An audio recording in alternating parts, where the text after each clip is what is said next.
Okay, welcome back.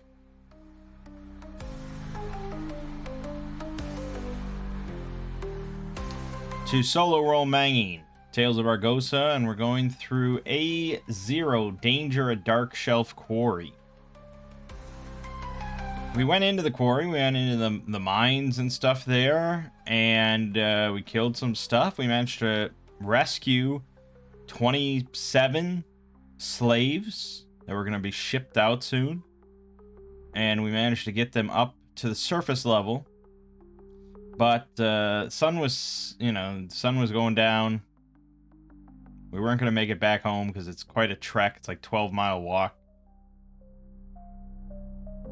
And we don't want to get caught, out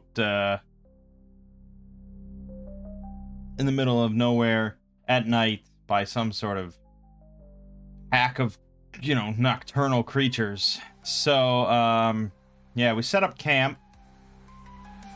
But we weren't far enough away, I guess, because a couple of goblin warg riders or wolf riders on patrol did manage to spot us. This has nothing to do with anything, but I realized now for when I was doing the Shadow Dark game at the end, when I died all on the boat, I could have just had... No, I don't think I could have. In Tales of Argosa, every shield can be splintered to cancel an attack. In Shadow Dark, it's only those round shields, apparently. And I didn't have those, so I don't know, that wouldn't have saved me. Never mind. Damn. I'm sure there was something that could have saved me, but I'm still upset about it. Anyways. Let's determine if we notice the wolf riders before they kind of slink away to go, warn the rest of their pack. So I'm just going to do one perception check. It is nighttime, and there is a big group of us, but they're also riding big wolves, and there's 2 of them. So, and also, it's like, I don't know how secluded of an area we're in. Oh no, hold on. No, we definitely would have made it home. Why did I think I had to take them all the way back to Bergenworth? No, Dark Shelf is like half a mile away. We definitely would have made it back home. Never mind, cancel all this shit.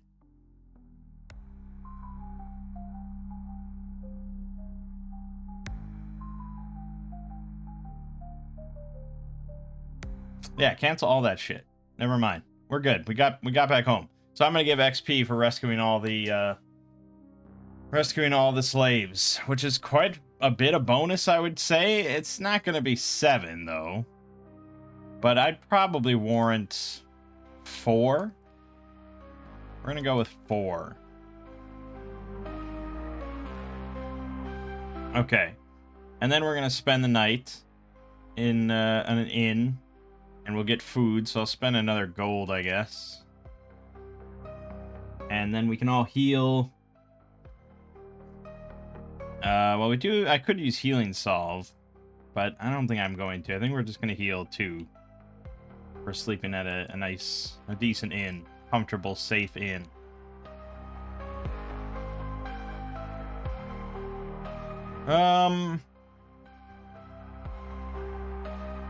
Now they're going to realize all the slaves are gone.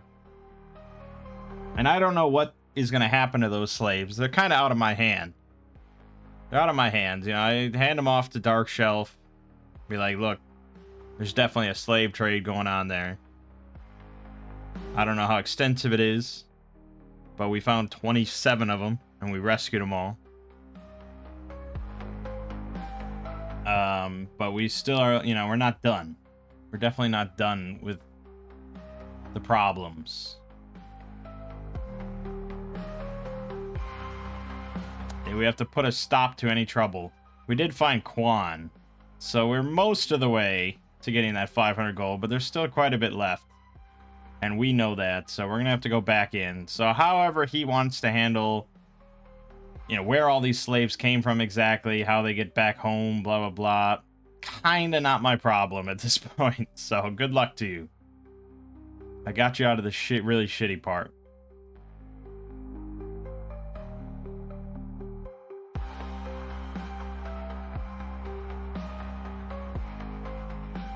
But I think that by leaving, spending the night and all that, there's definitely going to be, you know, those guys are going to come back. So there were human guards at the entrance.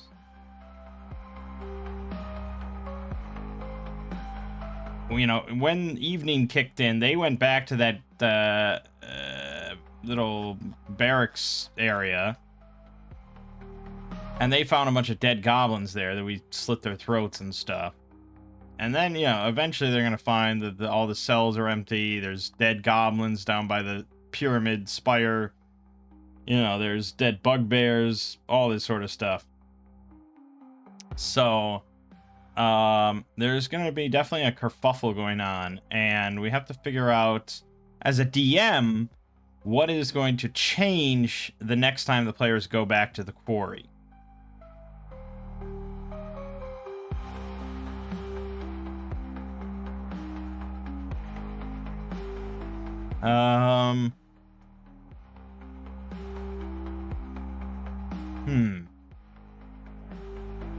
They probably poke around the whole area then afterwards. So they find the broken in grate. They find the bodies of a couple other guys that were on patrol that we dumped down into the shaft. So they see now that someone clearly got in through the shaft, and as far as they could probably figure out is that's how all the slaves got out as well, is up through the shaft. So they're definitely going to want to do something about that. But it's a ventilation shaft. I assume it serves a purpose.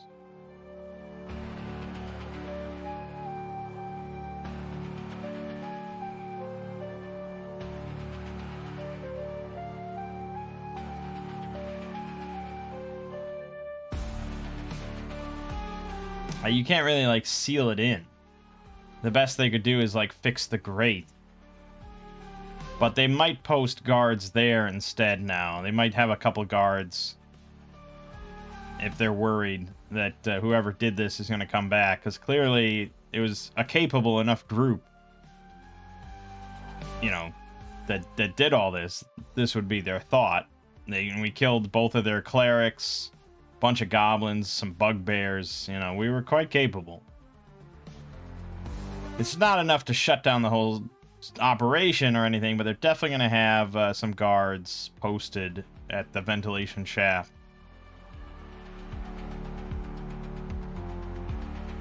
What's fun about this is, you know, thinking of that as a DM, it's just as easy to think of all of this as a player and go through each of those steps and be like, okay, well, there's probably going to be guards now at the ventilation shaft, so maybe we should try a different way in and go in through the river. So I wonder if we can buy a boat or something, just like a rowing boat, off of someone in the village. We're on the coast, there's a river here, I'm sure there's going to be some boats, and, you know, I'm sure someone is interested in selling one. So let's go to Axe real quick, and we're going to ask it a question about boats. Vessels. Canoe. Well,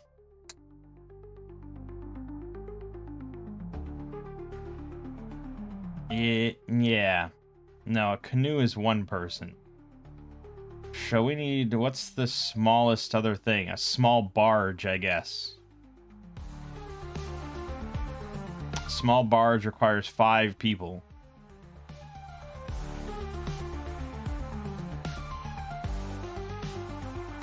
Well, we are 5 people, but also we're not 5 sailors. There's also a sailboat, but that's only 3, so...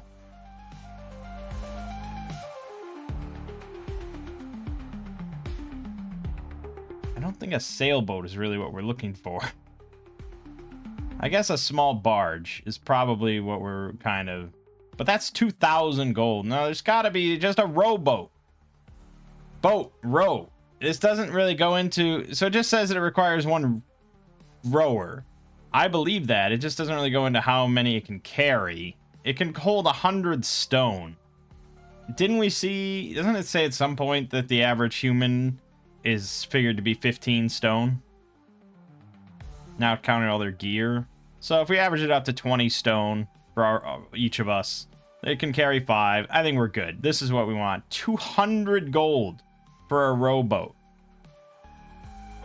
Or we could buy 2 canoes. Because these can hold 60 stone. So, yeah, let's just buy a couple canoes. 80 gold. Here you go.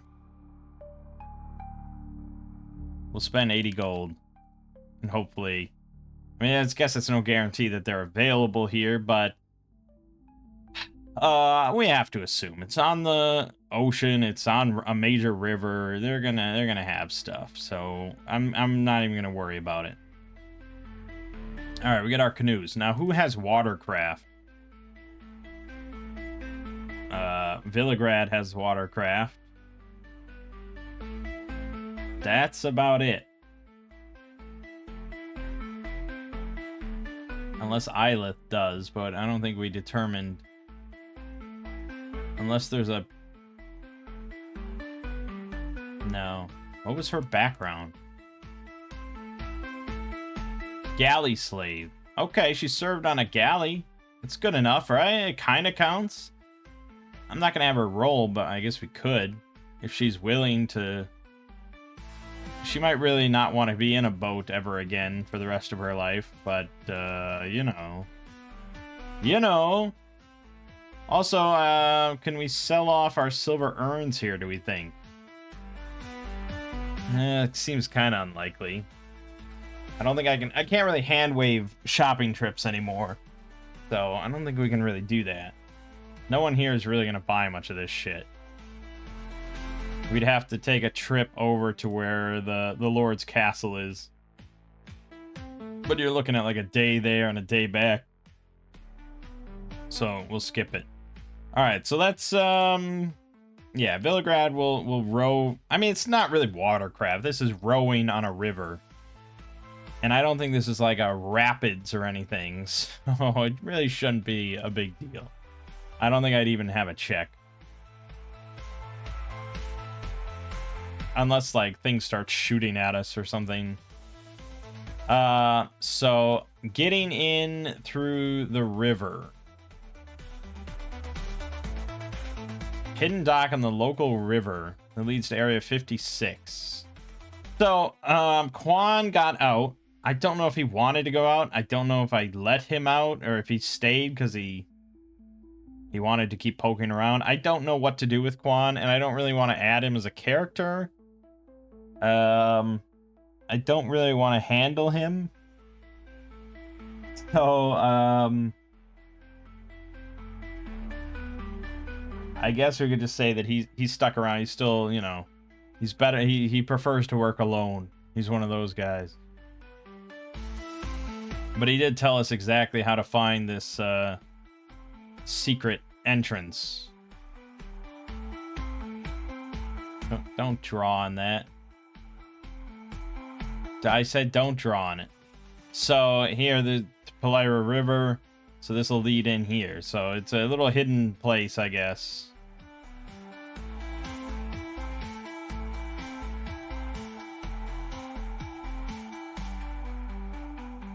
And that's the way we're going to go in. So again, we don't really have to roll a check. It should be pretty simple.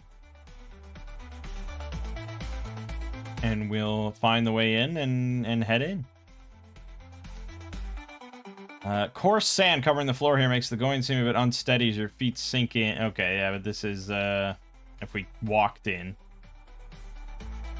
Wide, high chamber with a subterranean beach with lapping water beyond. A boat floats on the water offshore. It seems to be a common rowboat and has oar locks but no oars.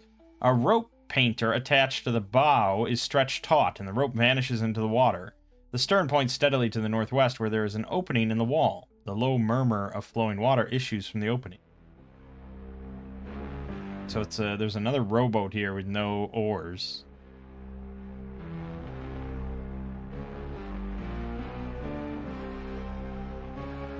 Water here is quite deep, falling away from the beach about 5 feet for every 5 feet to the west. to a maximum depth of 35 feet at the tunnel mouth to the west. The boat floats over 20 feet of water. To reach it, the characters must swim or improvise a raft, perhaps from some of the furniture salvaged from the quarry or guardhouse. Slavers recover the boat with a 20-foot hook that is kept in Area 64 with the oars. Any attempt to recover the boat is fraught with peril, as 2 mud tigers lurk under the water. They attack anyone who enters the water or messes with the boat unless they are first appeased with at least 1 killer frog each, alive or dead, brought from Area 66. The mud tigers will eat fish brought from Area 63 or 64, or just about anything else edible, but they crave killer frogs and are vicious if they do not get their preferred meal.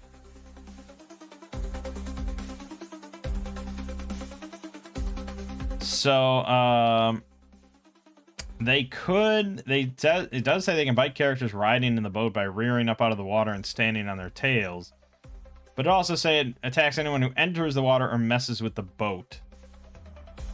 We're not really doing either, I guess.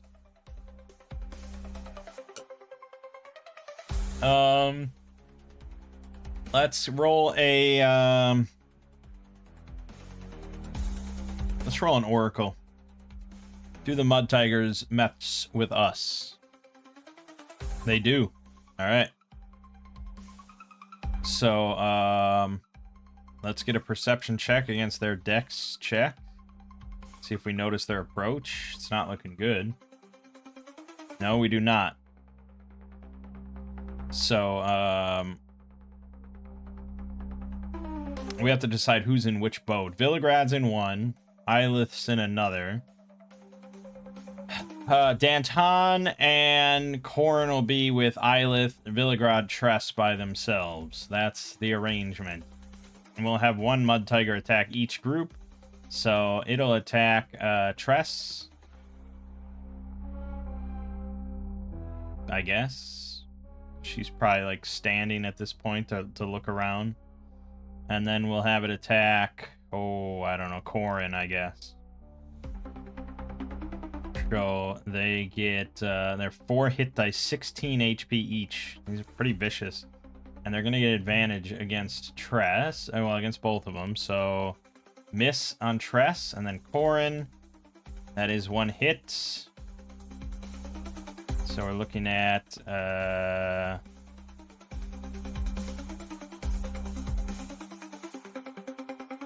2d4 damage. 7 damage to Corin. And now initiative. Failure. Fuck. Pretty bad. Pretty bad. I assume they're going to be shocking.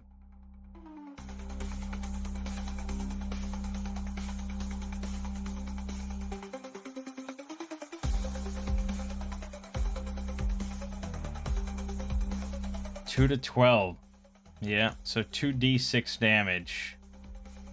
And save for half. And this is gonna, they're both gonna do it, so they're gonna hit everybody, including Ilith, unfortunately. She might just die. Actually, it's very likely she dies. The only way she lives is if I roll, like, 5 or less on 2d6. So, what's the damage? 11! Oh, God. Yeah, Ilith is definitely dead. Which is good, because I never paid her. So now I don't have to bookkeep that. But that's really a bummer, because she has a lot of shit.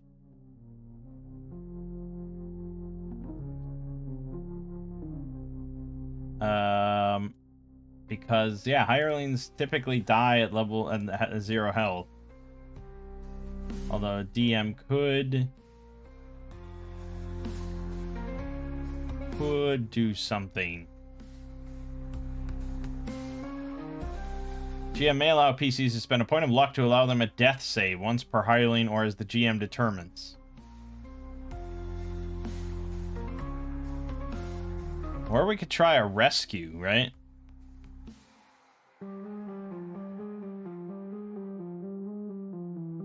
Okay. Let's have Danton try to rescue her, like, to shield her with his body. Which potentially means he'll take, like, double damage. Which isn't good. No, you wouldn't take double damage. That would be ridiculous. So he's just going to try to shield her with his body. So he's got to roll an initiative first. Success. And then probably is it a luck dex, I would imagine? Make a luck check, often modified by dex, blah, blah, blah. And rerolls are available. So we'll do dex. Great success. Excellent. So, that's good. So, Eilith is not going to die. But, I think we'll rule that Danton is going to take the full damage. He's not going to get a luck save.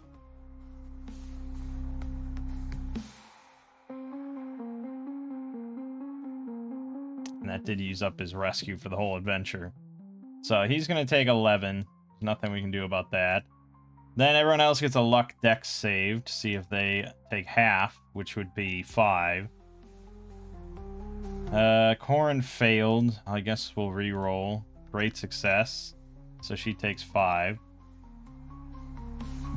Villagrad, luck dex, success. He'll take 5. And then Tress, luck dex, fail, re-roll, success. She will take 5. Well, that was messy. But now it's our turn. Danton is going to use the Ring of Stolen Years. And I ruled that this was just an auto hit once per day for 2d6, and you absorb that health. So we're using that. 2d6. Boom! Max roll, baby! So he gets 12 health back, and that thing's now at 4 health. So Corin is going to shoot it. Or do we think it's in melee range? Okay, I guess she'll just stab it with her spear. Two-handed. 13. No, man. I don't know. That might be just enough, though. Where the hell am I?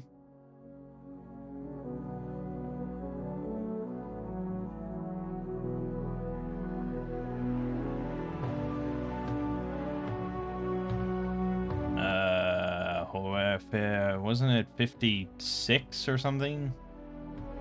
Yes.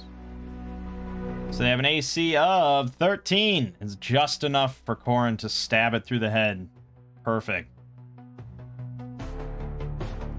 Okay, then we have Tress. She's going to spear the one by her and Villagrad. 19 for 5 damage. Okay, we probably should do an exploit of some kind.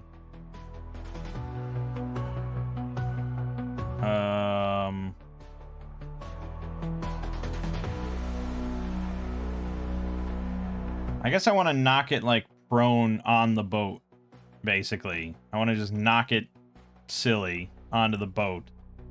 So, we will do that. That's going to be opposed strength. Fail. Damn. Okay. That's fine then. That happened. And then we have Villagrad, who could use a spell. But I think he'll just attack with his spear. Two-handed.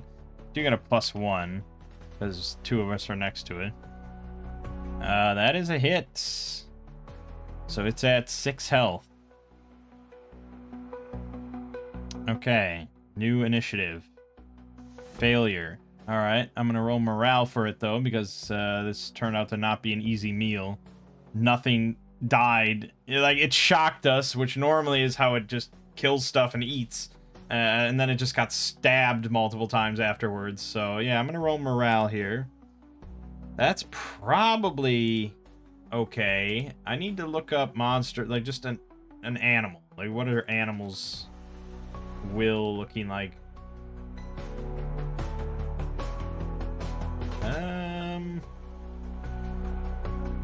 Giant ant has 10. Giant centipede has 10. wolves have 10. 10 seems pretty standard for, like, most animals. Okay. So that would be a success, I guess. It seems unlikely. And I do feel sometimes like I shouldn't even bother rolling. I should just be like, why would it stay? We know how this ends. Why would I stay? But, no, I mean, it's going to stay, and it's going to try to bite Villagrad now. So again, this is +4 against his AC 11. Miss! Perfect. Now we get to go. And Corrin will take a shot at it with her bow. It's at 3 health. Tress, finish it. No. Villagrad, finish it. No. Well, I mean, I guess Danton could throw a javelin. I'm gonna lose it, though. Well, maybe not. Not if I hit. Okay, I did hit for 1 damage.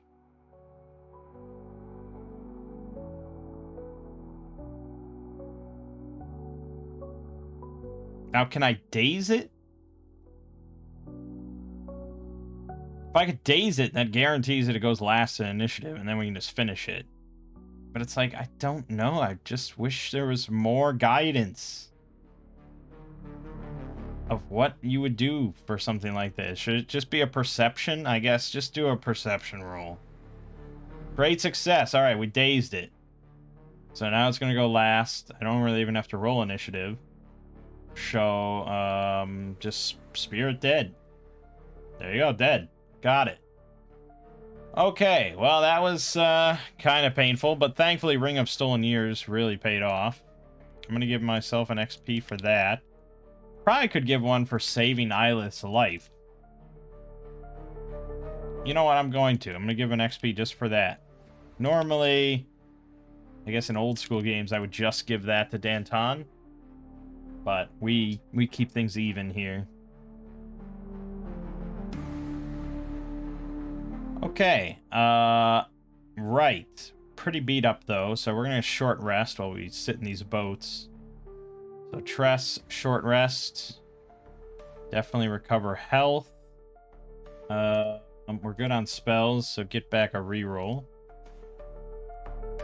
Villagrad still wants to get a spell back and maybe health.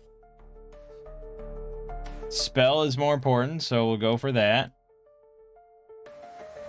Corrin definitely wants some health back. Alright, she's back to 12.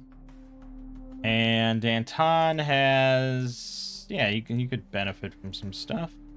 Do I want an adaptable or more health? I mean, you're talking about 2 health. So I guess I'd rather take adaptable. Okay, then we're good. So we're going to row towards shore. So there's coarse sand here. It's a bit unsteady. We are now in this region. So a big wide cavern here. We definitely see 2 ahead of us. I don't know if we probably wouldn't even see down there all the way. So I guess we're gonna go this way, and we'll just pick the middle one right in front of us here to go towards 57. The corridor here wraps around a fluted pillar of stone that rises to the ceiling like a moss-covered tree. A profusion of tiny fungi covers the pillar and spills across the sandy floor around it. The central pillar in this chamber is mostly solid, but the surface has many deep grooves and flutes, which give the stone a tree-like appearance. The slavers have hidden a series of trap mechanisms in the grooves and flutes. A powerful system of counterweights is attached to snares laid to the north, south, east, and west of the pillar, 1 per side. Anyone stepping into one of these spaces must attempt a save versus breath weapon. If the save fails, the snare tightens around the character's ankle. The victim is lifted into the air, dashed against the pillar, and hoisted to the ceiling 15 feet above. Trapped character takes 1d4 damage, left dangling from the ceiling.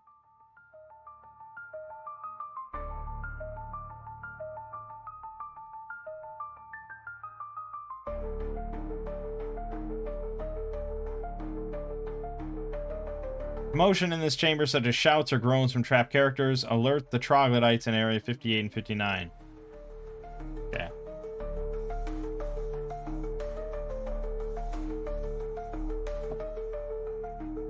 So.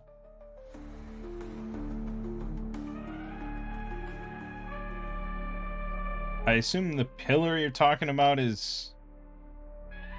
Are we assuming it's this big thing?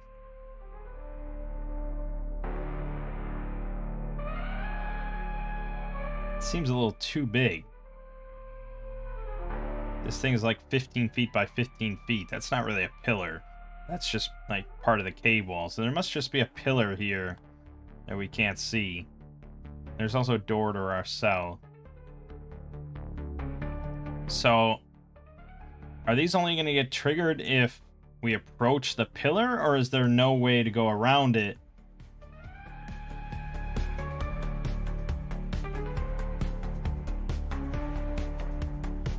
It says the corridor here wraps around a pillar of stone. So, yeah, I think there's no real way around it. But that's really problematic for...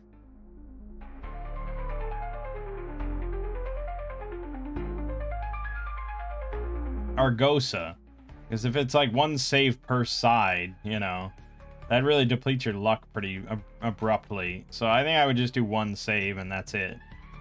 And then after that, it's like, okay, you're aware of it all now.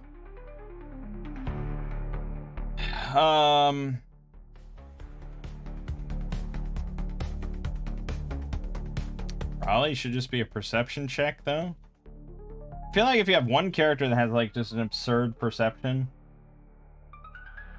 so really it should be whoever your point man's perception is most of the time. For stuff like this, for traps especially, like tripwires, snares, stuff like that, it should always be your point man. Corin's all the way in the back. She's not spotting this. So yeah, it should be Danton, and then it's a lot more likely for him to fail compared to your one like uber perception. If you want, you know, if you want to succeed, then put your uber perception character up front, but I'm not doing that. So we have to compromise somewhere. So,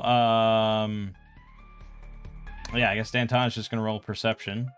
Terrible failure. So he doesn't notice at all, and he blunders right into it. So he's going to have to roll luck, dexterity. Success. Okay, so he does manage to avoid it, which really means that... it really means that it doesn't trigger, obviously. It's not like he triggers it and, you know, yanks his foot away before it snaps. It just means...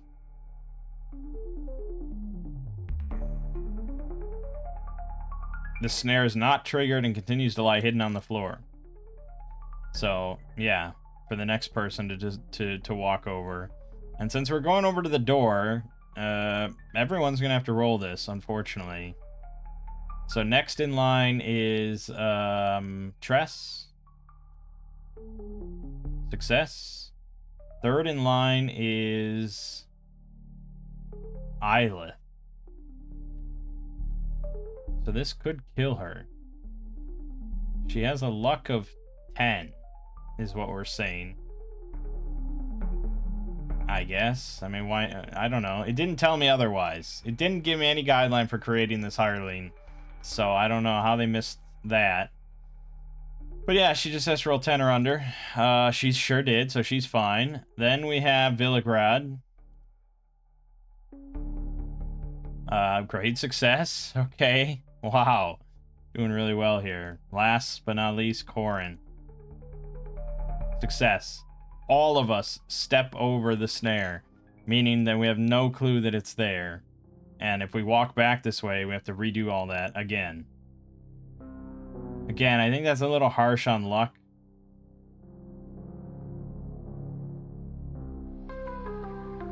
So you could have changed it to just be a dex roll instead. But, I don't know, I mean... Yeah, I don't know, man. Alright, but we're going to the door. Which is, to 55.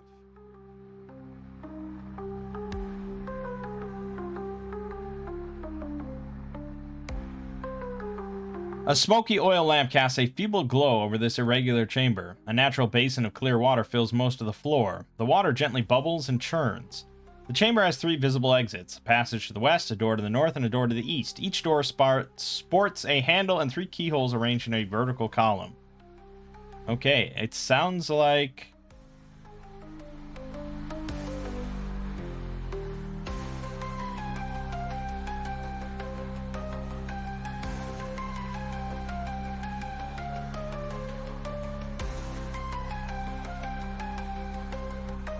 Okay, so,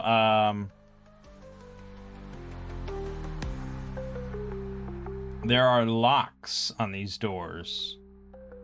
There's 3 keyholes.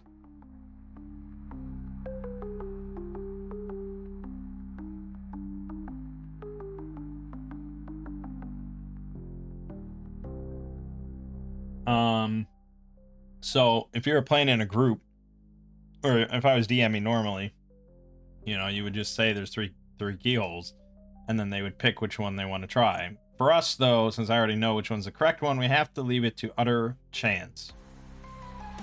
So we will just do a D3 for top, middle, bottom.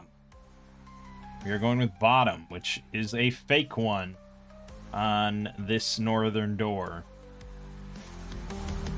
So a chime begins playing. Chime begins ringing out. So now I have to figure out what's all nearby, which is 58. Let's see if 58 is a troglodyte barracks.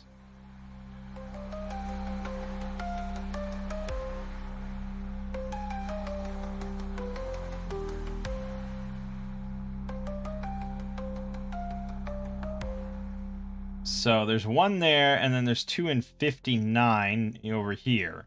And it says that if alerted, they hunker down and try to surprise the player characters as they enter the chamber. Well, you're going to be waiting a while, because I'm not going anywhere near there. The question is, do they know about the chimes at these doors?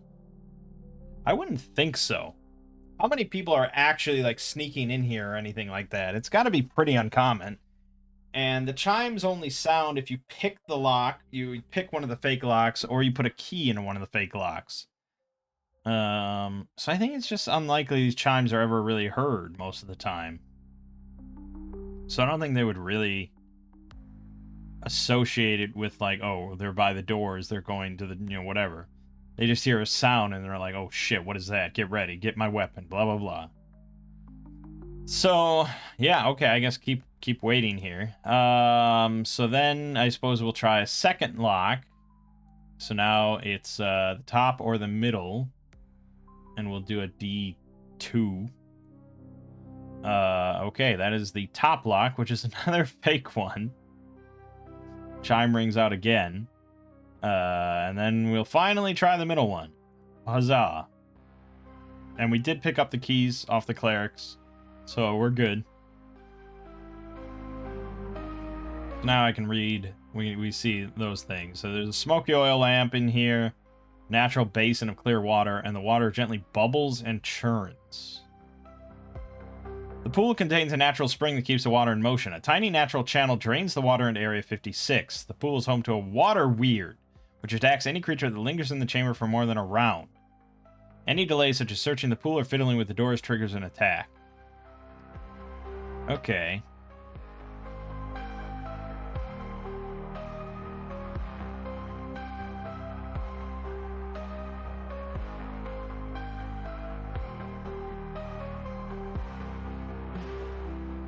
Boy, pretty dangerous.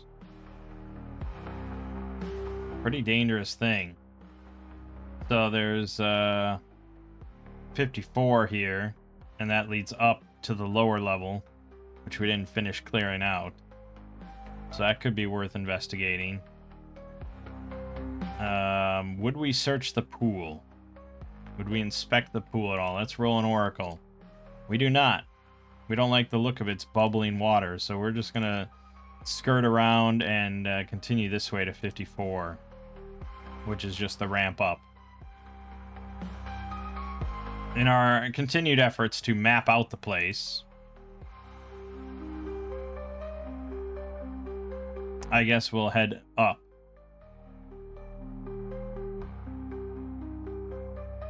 And that leads to 45 and 46.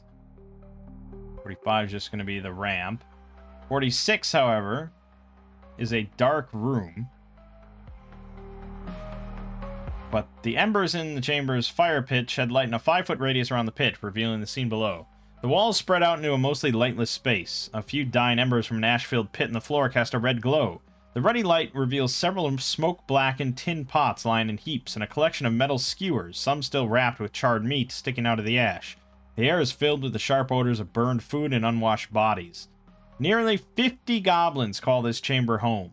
Fortunately for the player characters, no more than 10 are ever here at once. When it's daylight outside, 6 goblins sleep here, while 4 more keep watch. At night, only 4 goblins are here. The others are out working the quarry or patrolling the area around it. So where are the other 40 goblins? Well, I guess there are some goblins mining during the day. So...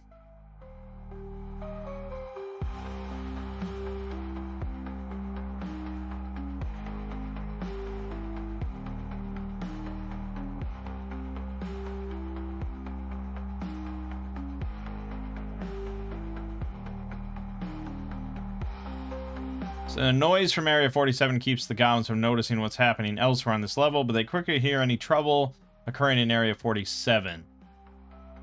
And the ones in 47 will hear the noise here and join as well. Okay. So, again, as usual, this is the trouble when you're a group and no one can see in the dark and you gotta carry lights around, is you're kind of a shining beacon in the darkness. So often it's going to be very tricky to stealth up on stuff. So yeah, 6 are sleeping, 4 are keeping watch. So 4, they immediately goblins are pretty dumb. So we usually don't think of them as being like spotting something and then immediately being like, oh, we should be stealthy now, we're gonna ambush them. They see something and they react. So yeah, they're just gonna howl and start combat. The other 2 are the other 6 that are sleeping. They have to spend 2 rounds to awaken and gather their gear. And the other goblins in 47 also take 2 rounds. So 2 rounds after this, it's going to get hectic. We're going to have to fight 10 goblins at that point. Alright, let's roll initiative. See how it goes. Alright, success. So we definitely want to kill these 4 before anything else happens. So Corin's going to shoot one with a bow. Crit. So that one's definitely fucking dead.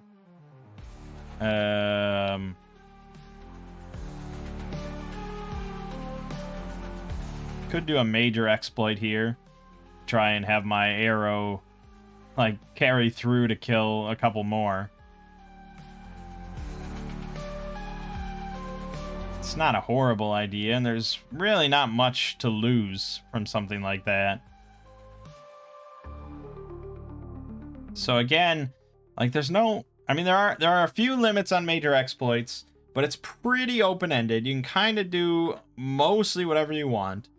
But the GM sets the role that's required of you.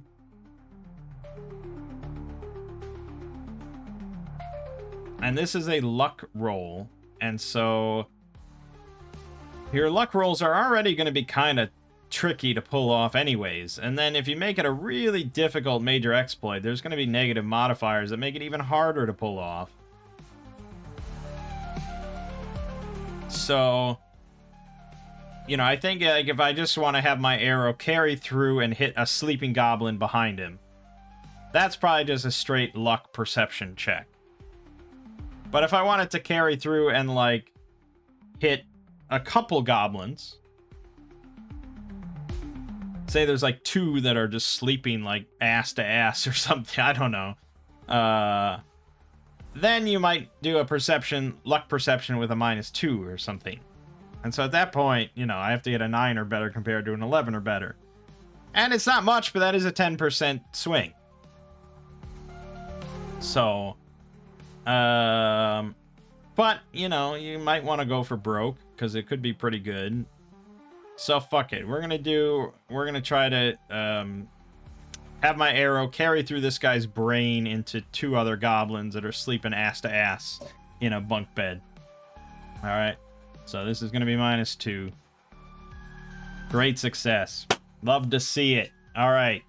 So, I'm gonna roll damage then against both of them. So 2 more damage counts. And I think I'm adding... I had 2?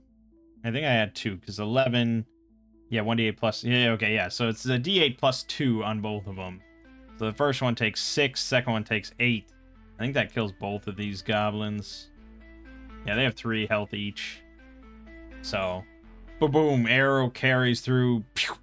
It's like fucking Wanted. It's badass, man. And that's the beauty of major exploits. Now, it did cost me a luck, but it's cool. It's damn cool. So we still have 3 that are ready to fight, and then we have 4 now that are getting up. So Danton is going to charge in, and he's going to use Long Reach Adaptable to get a free hit on 1. He misses. So now his normal attack. That is a kill. So now he gets Opportunist to do another one nearby. Crit. Well, that one's fucking dead. So, good job, Danton. So now we have 1 standing and 4 sleeping. Tress will bounce next to... I'll bounce over to where the other one's standing up. Stab. Kill. Excellent. We're slaughtering them, man. We are unstoppable. Surprised at just the high power level in Tales of Argosa. It's spears. It's all spears. Spears are so good. Everybody should just... We should just have 4 fighters all with spears. It would be unstoppable. Alright, I guess Villagrad will go over to one of the ones that's, like, sleeping and getting up. Honestly, I mean, the sleeping one, even if he's just... They haven't even gotten a turn yet. So, like, one of them shouted, and then we sprung into action. So I'm going to give myself advantage on this roll. He's, like, just groggily waking up here and panicking. So I'm going to go ahead and give advantage on the roll. Alright, there you go. 5 damage is a kill. Spears him through his bunk bed. Pretty sweet. So we killed 3 of the sleepers, so there's 3 left. They get to go, and they're going to start grabbing their weapons and gear. What a bloodbath. You'd think they would just run at this point, but we'll you know, they're defending their home. Okay, so they're in the process of putting on their gear. If they get to go first here, they'll finish putting on all their gear. No. Yes, they do get to go. So they finish putting on all their armor and all their gear, and they're ready to fight now. Fat lot of good it'll do them. So now Corin is going to shoot another one. That's a kill. 2 left.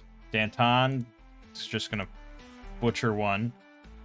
12 is not a hit. Not with their armor on everything. They have 13 AC, so he actually misses. Villagrad will try and spear another one.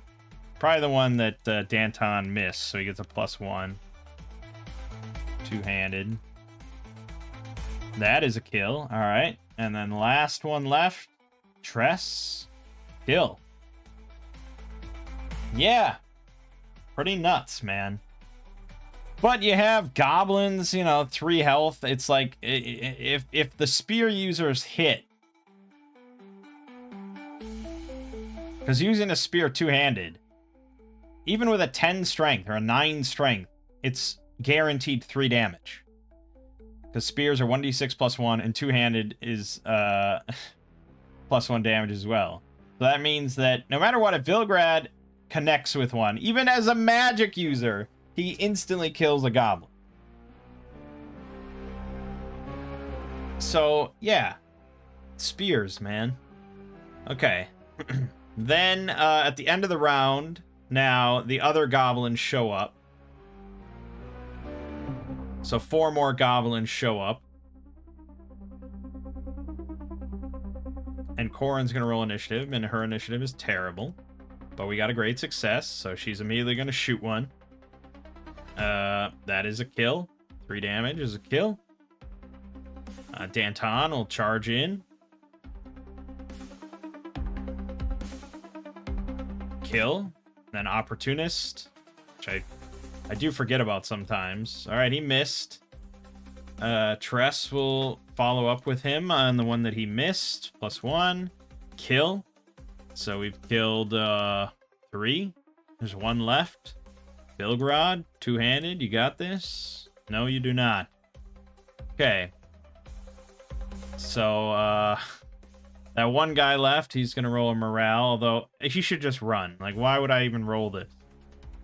Okay, he failed, so he's going to run, which means that he's going to fighting withdrawal, our extra house rules, so he's going to safely retreat as his action.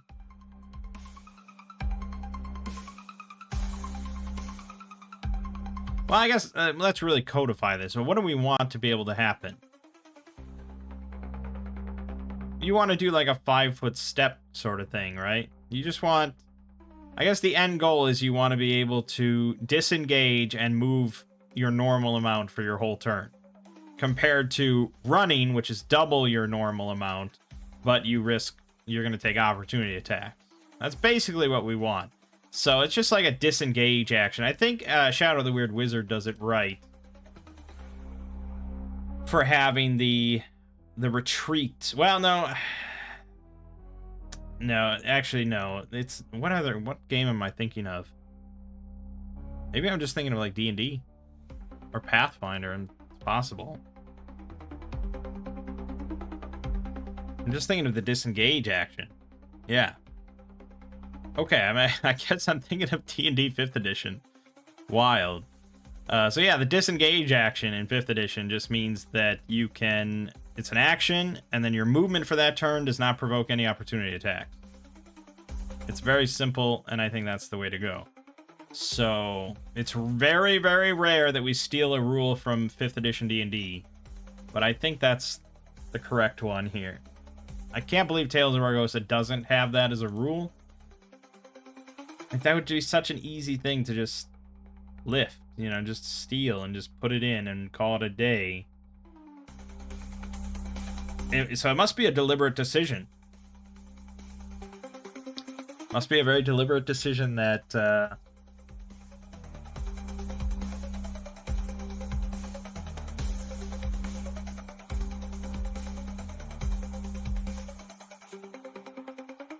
It just feels like you have a section here called withdrawing and free attacks. So if you just put in rules for actually withdrawing, in this case, withdrawing is literally just walking away from your opponent and taking a free attack. Like, just have a rule that it's an action. That's it. That's all you have to do. Well, that's our rule, so it doesn't matter. So that's what the goblin's doing. He is going to use a disengage and then run 30 feet away from us.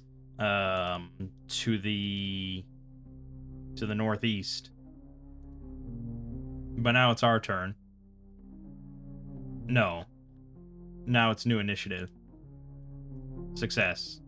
Corin shoots. Miss. Danton, I guess, will move 30 feet and spear the little bastard. Dead. Alright, problem solved. Well, that was... Yeah, I mean... So we just wiped out 14 goblins, and we didn't even get hit once. Did we even get... I don't know if we even got... We didn't even get attacked once. We didn't even get targeted once. I didn't roll a single attack against our entire group, and we just butchered 14 goblins. Our power level is kind of out of whack, and we're only level 2.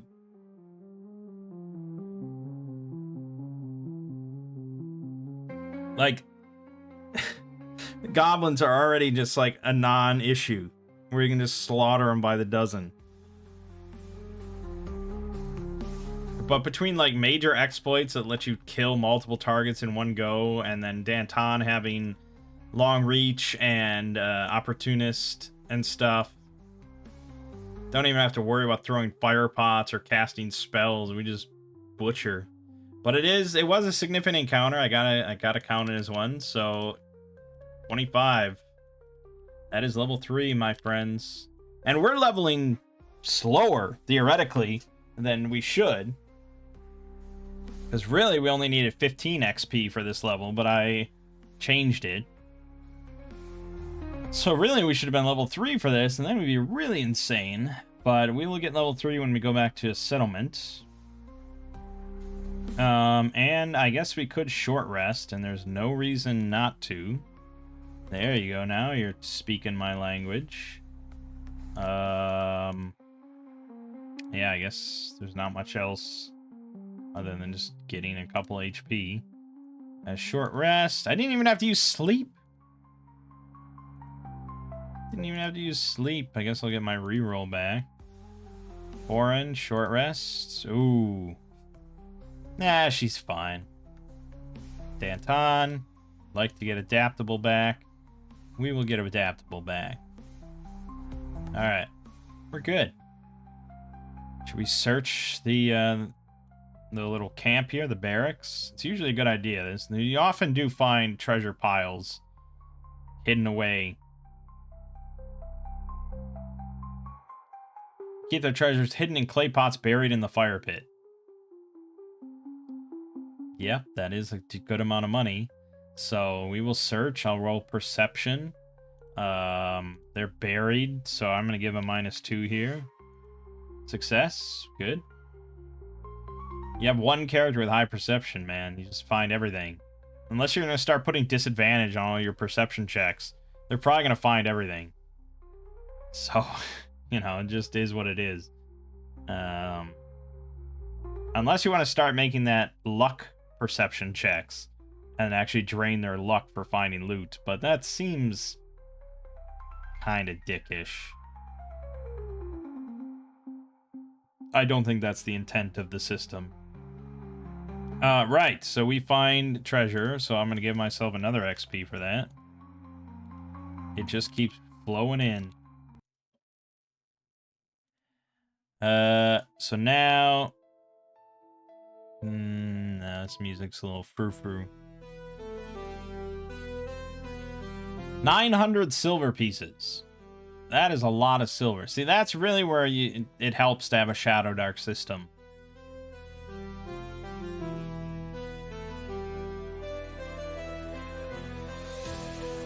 Yeah, I just...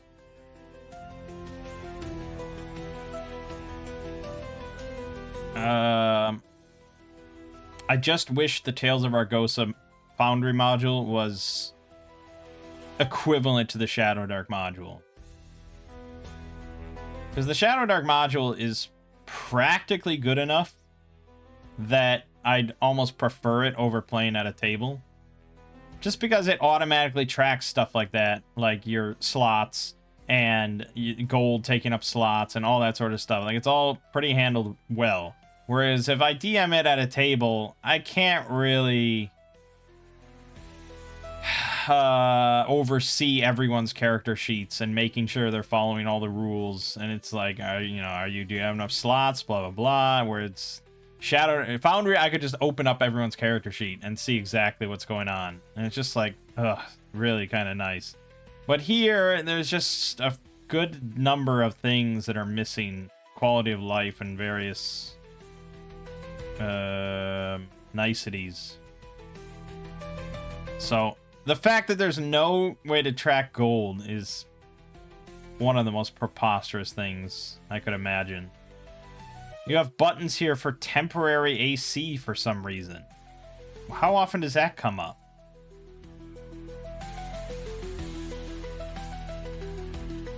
I have no idea. I mean, I guess I appreciate some of the stuff you have here, but how How hard would it be to just add a money system right here? Right here. You got a whole section here. Wild. And that's not even saying that you know, every 100 coins I'm carrying takes up a slot or anything, which is what I prefer, because that again really makes decisions like this about, oh, did we take 900 silver? That's a lot of slots. It is a fuck ton of slots.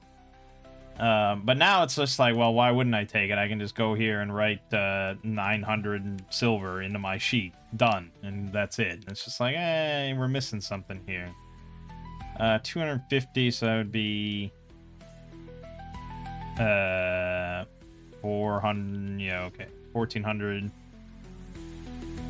So this is the group gold, so, you know, imagine we spread it all amongst ourselves.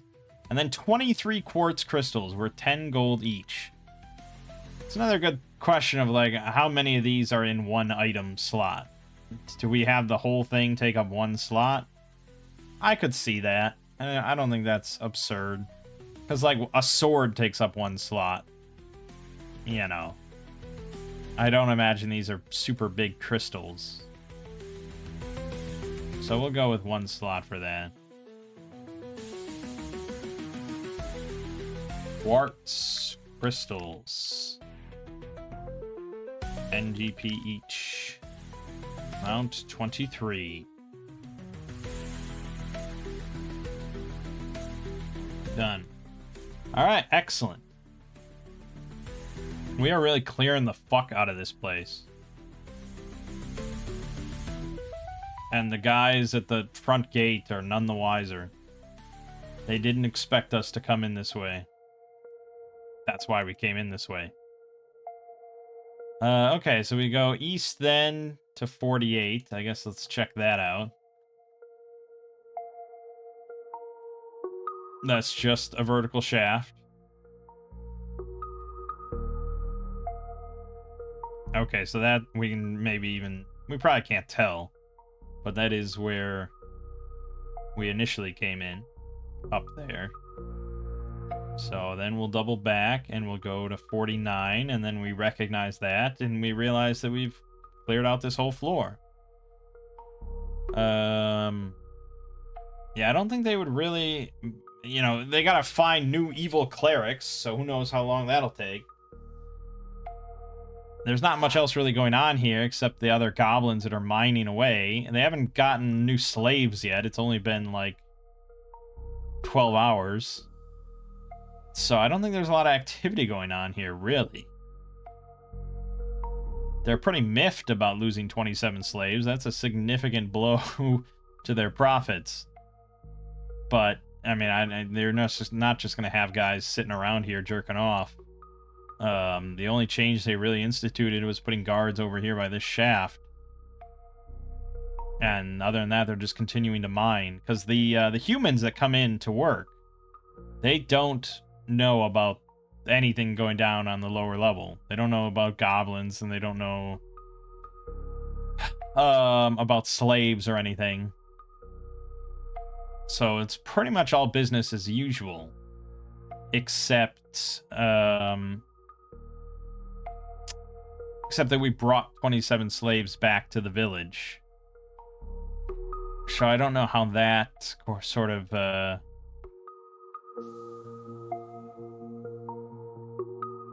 I guess maybe we told the overseer or whatever to, like, not make a big deal about it. I assume none of the slaves we rescued are actually from Dark Shelf, because you don't shit where you eat.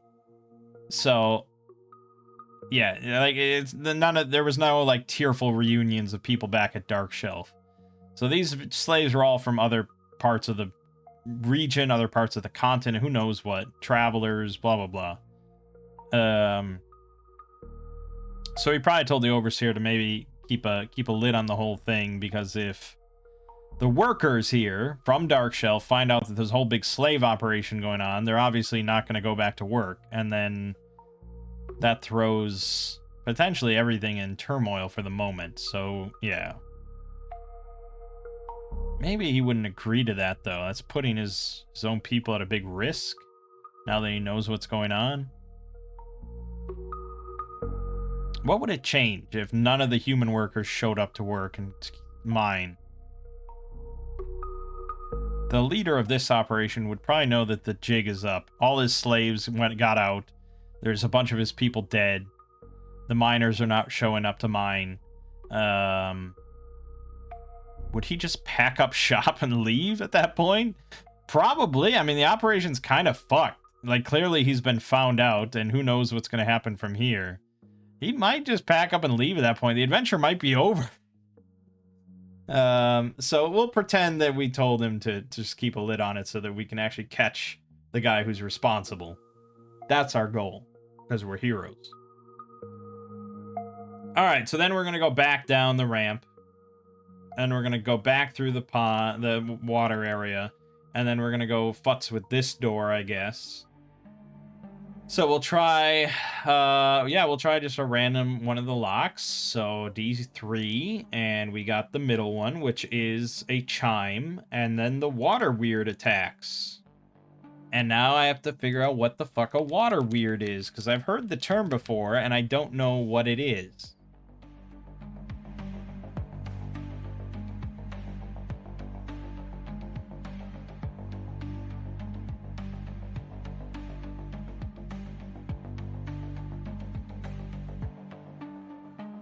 Water Weird was an elemental weird that was conjured to protect a pool of water. They were renowned for their power as diviners in matters related to healing. Okay, so it's basically a water elemental. But they...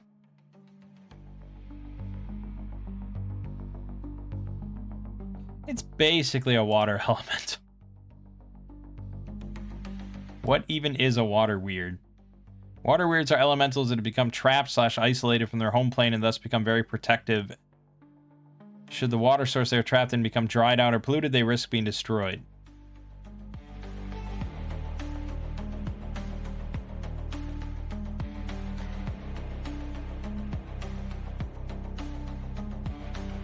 It's basically like, yeah, like a territorial water elemental.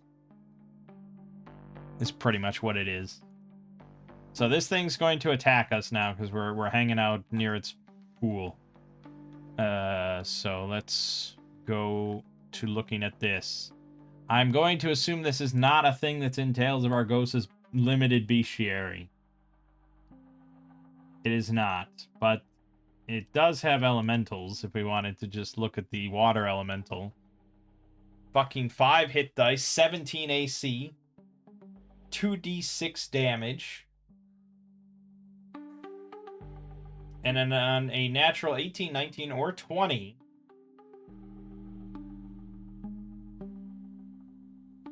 it engulfs a person and then does automatic batter damage on its turn unless strength contest to break free. Victim is drowning and cannot take other actions. Well, that certainly sounds pretty tough and very painful. So 5 hit dice would be, it would be a number. It would be 22 or 23. 22. The water weird here has an AC of 15, sorry. 15, a bit lower. Hit dice of 3 plus 3, so 16 HP. But it attacks as a 6 hit dice monster. And a hit forces a save versus paralyzation to avoid being pulled underwater. Being reduced to 0 hit points or fewer causes the weird to dissolve and reform in 2 rounds.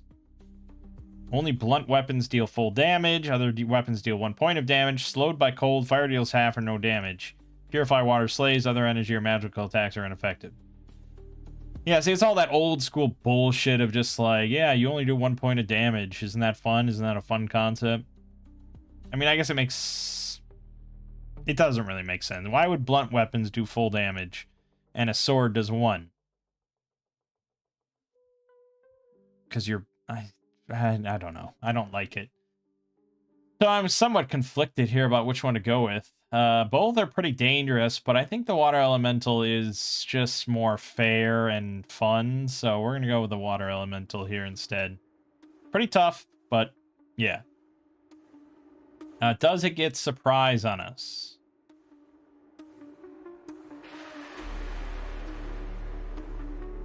It might. It might. So we'll get a perception versus its dex check. Ooh, we got a 5. It got an 11. We definitely succeed. So we notice the water's, bubbling up more and rising up right before it jumps out. So no surprise. Initiative. Tress. Success. Perfect. We might be able to one round this. Again, 22 hit points is what we're going for. Corin will shoot. Miss. Now you'll notice that I'm not keeping track of ammo whatsoever. And, yeah. I just really struggle with that concept. When we first started playing D&D years and years back, we did keep track of every arrow. And then after every single fight, anybody that used a ranged weapon, it was always like, how many arrows do I recover? How many bolts do I recover? Blah, blah, blah. And, I don't know if my DM even ever really had like a consistent system. It just became a chore, and none of us really enjoyed the process. So eventually we just said, fuck it. And that went for, a lot of things that we were just like, yeah, this isn't fun to do. Now, Tales of Argosa has that sort of resource die system, where I think you roll a d6 after every fight, and then it's like an escalating number after every fight until you roll, a 1 or a 1 or a 2 or a 1 or a 2 or a 3, and then you have enough arrows for one more fight. I think it's probably a good system that I actually would try to implement if I was DMing. But I don't know, it's like... It's just like... well, for one, it is realistic that you could run out of arrows and you have to keep stocked on arrows. But most games do not go for realism in all things, because it's like, my spears never break. They never dull, nothing. Like, we never have, there's no mechanics for any of that. And maybe, I guess you could say, if I crit fumble or whatever, you could have it break, but that's not really fun either. So, yeah, I don't know. Anyways, Danton is going to charge in with his spear. He is going to use Adaptable to get a free hit, because why the fuck wouldn't I? He misses with his free one, and he hits with his good one. So that is down to 16 health now. We could attempt an exploit, a minor exploit at least, but I don't know, it's an elemental. What justification do you have for doing, like, anything? Oh, it's immune to non-magical weapons except for cold iron. Holy shit, I didn't even read that line.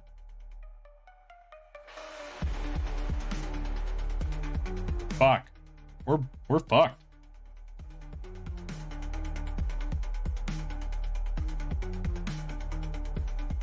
Okay, I think you would make that evident to your players, though. Or I generally prefer to make it quite evident. Because otherwise, players are just like, we've hit it 10 times, what's going on? And it's like, oh yeah, also you're fucking dead. Because the water elemental just went ham and you've done no damage to it. So, yeah, I prefer to just make it more evident. So, okay. So, Corin missed, so that's nothing, but I would tell now that Danton that, yeah, didn't seem to do any amount of damage.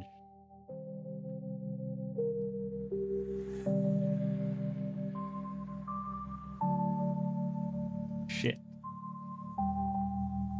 So I think at this point we're gonna just run. Because it's trapped in the pool, so we can just leave, and that's the end of it. So, Tress and Villagrad are just going to run to the north, which is going to trigger a, the snare, potentially. I really don't want to use luck that much. I mean, that seems just insane. So at this point, I think just make it a regular dex check. We've already spent the luck. So now it's just going to be regular dex checks. Okay, they both step over the trap. Still have not triggered it. But at the same time, it's like luck does still make sense. It is pure luck that we are avoiding it. Like, it probably should be luck.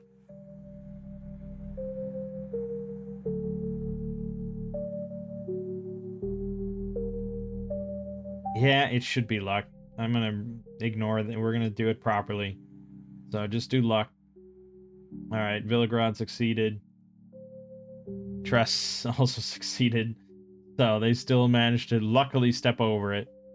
But now the elemental is gonna go, and it's of course gonna target Danton. And it's going to add 5 to its roll. Yeah, that is definitely a big miss. So Danton dives out of the way. Perfect. New initiative. Perfect. So then now Danton and Corrin are going to flee. And Danton will do a disengage action, of course, so he doesn't provoke an op. And 30 feet is more than enough to get out away from the pool. But now they both have to roll their luck dex as well. Success. Last but not least, Corrin with a -1. Great success. Okay. Stepped over all the snares. Amazing. Amazing. All right.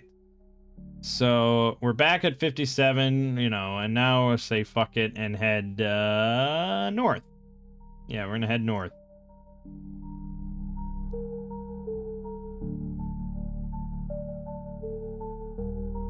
To 58.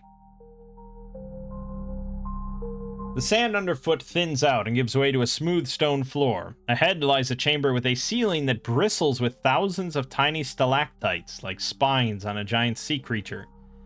The floor is mostly smooth, but it lies in rounded peaks and troughs like waves on a wind-tossed pond. Here and there on the floor, heaps of seaweed fill some of the low spots. A faint but putrid smell permeates the air. Okay, so,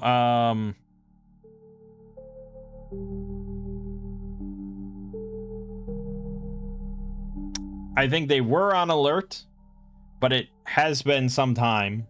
You know, it's probably been at least 10 minutes since the chime sounds were heard. So I think the other two probably went back to 59.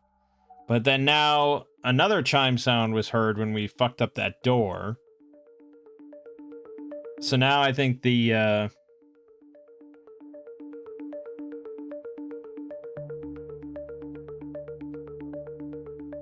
ones from 59 are going to come running again.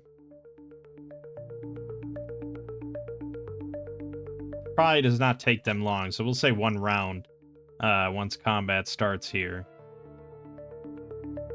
Well, they probably come running as soon as the chime was heard, which was some time ago. So I think, yeah, they might all be here again. And they are hidden in the seaweed. They're all but invisible. Well, no, it says if they arrive here quietly, it's all but invisible in the seaweed. But then otherwise, if they're alerted, they hunker down and try to surprise.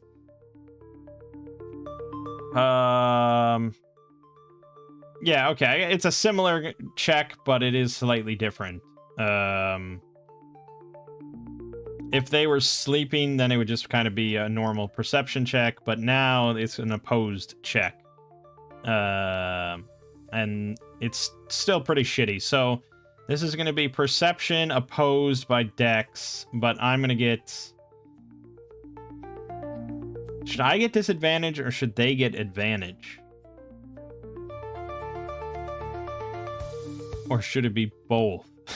Both seems a little extreme.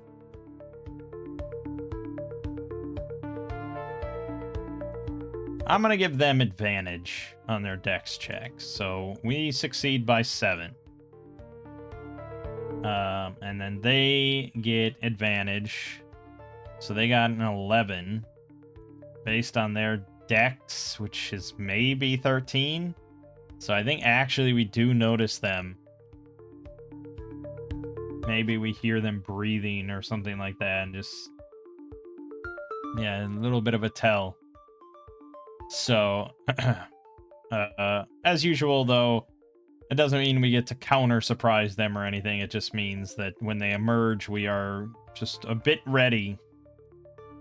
Okay, back into more combat. Success. Okay, we do kind of counter surprise them. Danton will charge in with his spear. We're not going to use adaptable because I don't need to, baby.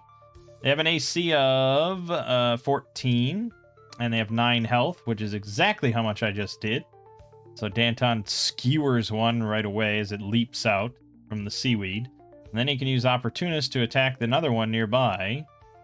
And I said they have 14, so that's 4 damage to that one. And he'll go ahead and try and knock it prone. Why not? Oh, okay, it's prone. Corin will shoot the third one that's not prone. Miss. Villagrad will go over to try and spear the one that's prone next to Danton. So that's +1 for being next to somebody and +2 for it to be prone. So +3 total. And that is a kill.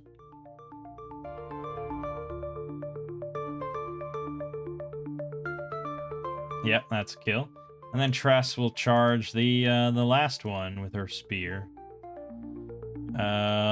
Good hit, but not a kill. But she will also try to knock it prone.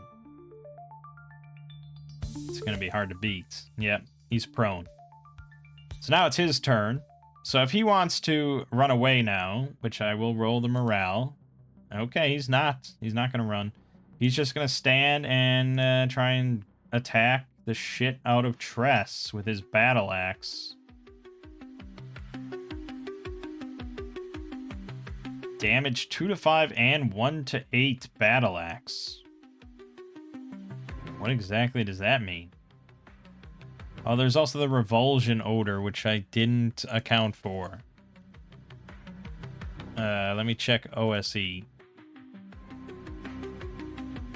This is first edition AD&D, so we may have to go look at that, but I seem to recall this. Nauseating stench. You have to save versus poison or suffer a -2 to hit while in melee with troglodytes. Now, I don't know if the intention of is to have every save effect be a luck roll.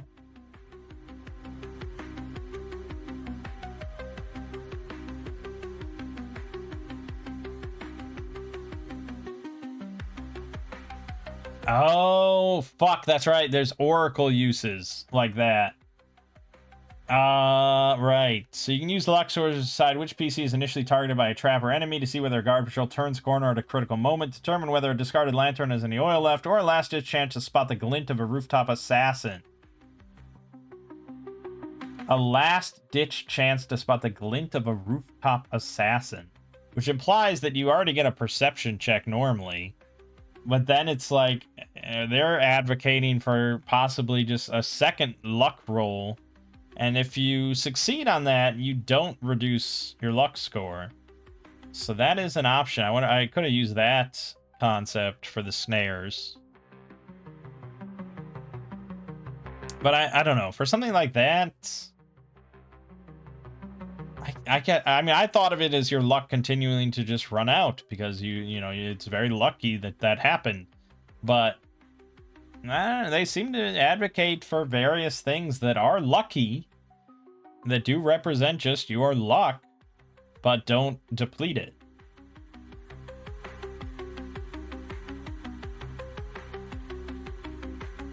But yes, it does say luck's used to resist serious adverse effects such as spells, traps, special enemy attacks, or major environmental hazards.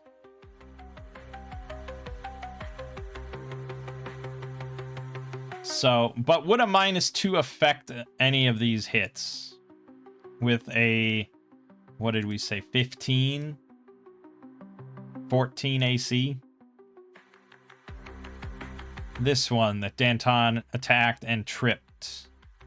That was a 14. So that's the only one that really matters at this moment in time. So he's going to have to roll a luck con. Okay, he got a great success. So it does tick his luck down, but that kill is valid.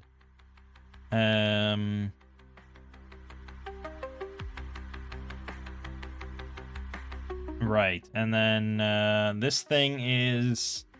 So this thing is attacking her. Right, oh yeah, we were confused about the damage of the battle axe being weird. It's one attack, but it does 2 different damage amounts. So I don't know. I guess we'll just see if it hits.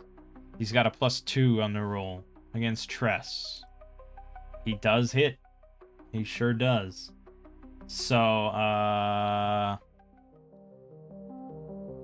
it's 1d4 +1 and 1d8. 5 damage plus 1. So 6 damage total. I'm not quite sure what's up with that, but there you have it. I'd have to maybe look up the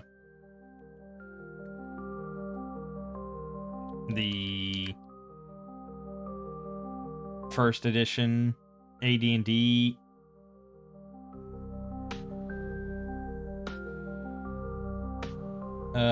attack.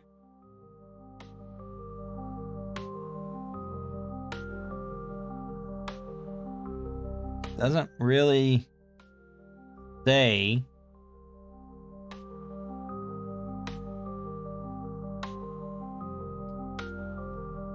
My God, there's a lot of text just for troglodytes.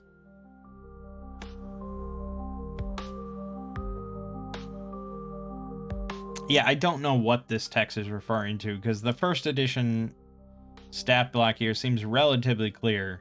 You know, they get like 3 natural attacks, like 2 claw attacks and a bite attack, or they get a weapon attack, and it says 2 to 8 damage weapon. So I don't know what this additive bullshit is. The 2 to 5 is their bite. So I guess maybe he gets a bite attack and the battle axe, but that is not what this stat block indicates at all. So,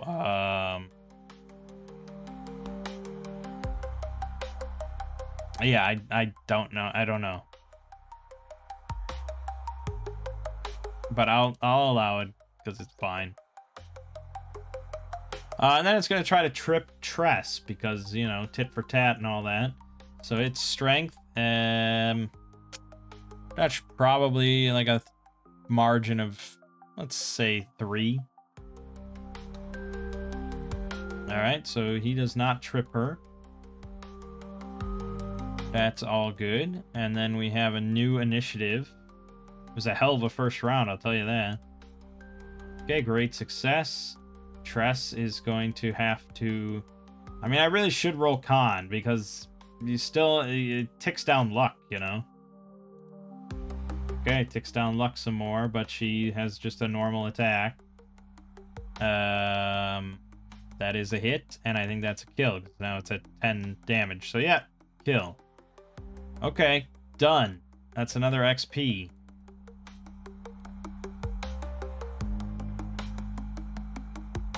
And I guess we're gonna short rest.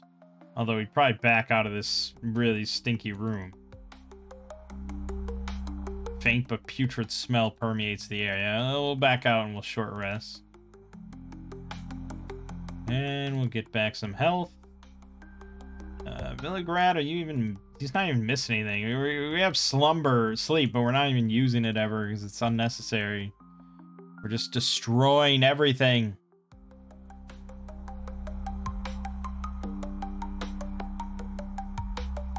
Let's get an adaptable back, and we will get some health back.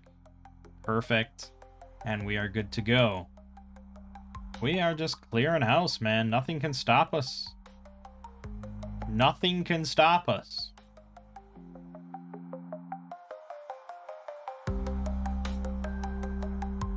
I mean, maybe I shouldn't have such hefty armor. Maybe that's a factor. That things are really struggling to hit us. But honestly, it's like we kill a lot of things before they even get a chance to go. I mean, then we killed 14 goblins. Not one of them got to attack us once. So that has nothing to do with armor. That has to do with just, like, major exploits being kind of crazy, and Danton being able to get, like, 3 attacks a turn at level 2. It's just kind of nuts, man. So, yeah, I don't know. And it's not even, like... We're not even using magic. That's the really funny thing. I buffed the crap out of magic. Or I buffed it quite a bit, and I gave clerics spells, you know, that they can use, and all sorts of stuff. But we don't even use magic. My magic user just killing stuff with a spear. And I'm trying to think of any of the house rules that I made that are making a big difference, but not really. I mean, we even generated characters just based off 3d6 down the line, right? We just kind of got pretty ridiculous characters.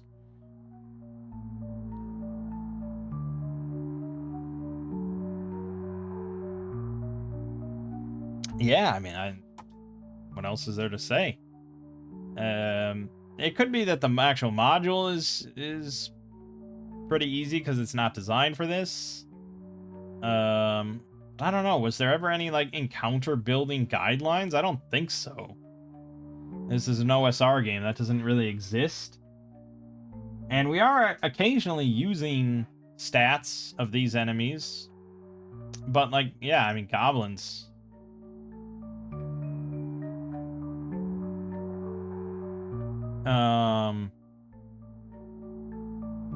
Their stats are pretty much what we are fighting, except they appear in groups of 4d6, but that's only in the wilderness. So, and even if it was in the wilderness and we encountered 14 goblins, I feel like we could just kill them all instantly. So I don't know what to say, but I don't mind, I guess. It's nice slaughtering things left and right. Okay, so that was in room 58. I mean, we'll spend some time poking around, but there isn't really anything here. And then we'll move to 59. Poke around, and there's nothing here. So we'll continue on to 60. A low mound of dirt and rubbish nearly fills this chamber. Many odds and ends, from broken crockery to bone shards, protrude from the mound. A few scattered fungi grow among the bits of junk. A steady draft seems to flow through this chamber and up through a wide opening in the ceiling. The ceiling in here is domed and peaks at the opening, 20 feet above the floor. The shaft leads up 60 feet to area 50 on the quarry lower level. The draft keeps the shaft's walls drier than the rest of the level. For the purpose of climbing, walls are somewhat rough and slightly slippery, which allows climbing characters to travel 6 feet per round with double the normal chance for a fall. The guards in areas 51 to 53 above toss all manner of organic material down here, including the occasional corpse. The ghouls from area 62 visit this place regularly and confiscate anything edible. The slavers have stationed 4 zombies in this chamber to serve as a buffer between the ghouls in area 62 and the troglodytes in area 59. The zombies have orders to attack any living thing that enters the chamber. They tolerate the ghouls because those creatures are not alive.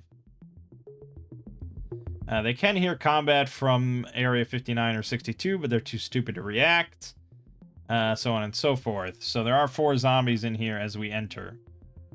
And it says that they always strike last. Always strike last. Hold on.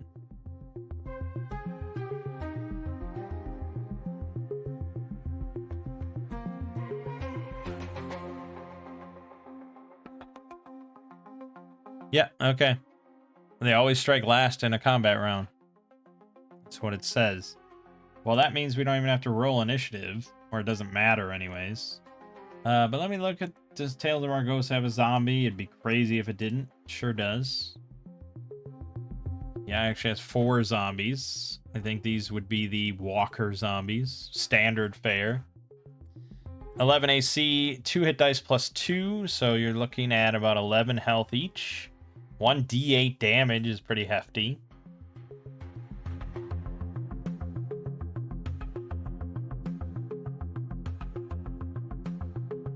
Okay, well, these don't have that same effect, but since we're kind of just slaughtering everything regardless, let's run zombies as written here.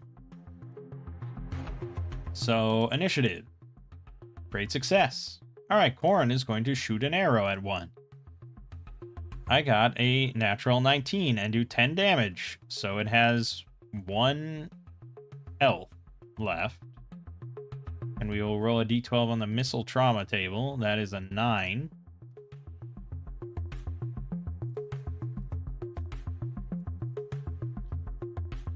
Stomach wound. Causes... That's a life-threatening stomach wound. Well, you wouldn't really think it works on the zombie too well, but this... You know, doesn't say that it's immune to trauma effects. And that's all I care. So, basically, it's dead at the start of its turn. Unless undead has specific traits. Let me see. Immune to poison and all mind-affecting abilities. All demons and some undead are immune to non-magical weapons, except for cold iron. Doesn't say anything about it being immune to trauma, so, yeah, that one's dead. Danton's going to charge into another one. He's not even going to use long reach, but he does miss. That is a shame. Tress will join him. +1. That is a hit, right? 11? And that's what we said? Yeah, 11. So it has 3 health left.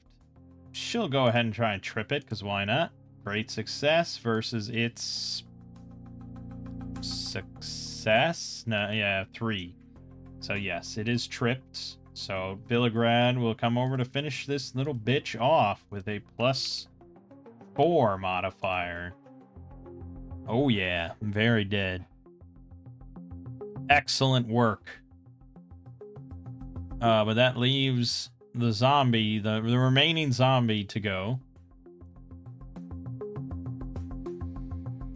And it's going to attack Danton, I suppose.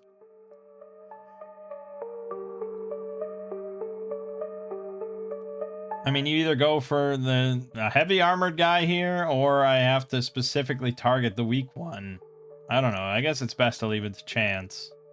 Or maybe it'll go for Corin. We'll just do a d4 down the line here. All right, it's going for Tress. It's got a +2 on the roll. 16 is a miss. Not much else to say about that. So, oh yeah, initiative first. Right.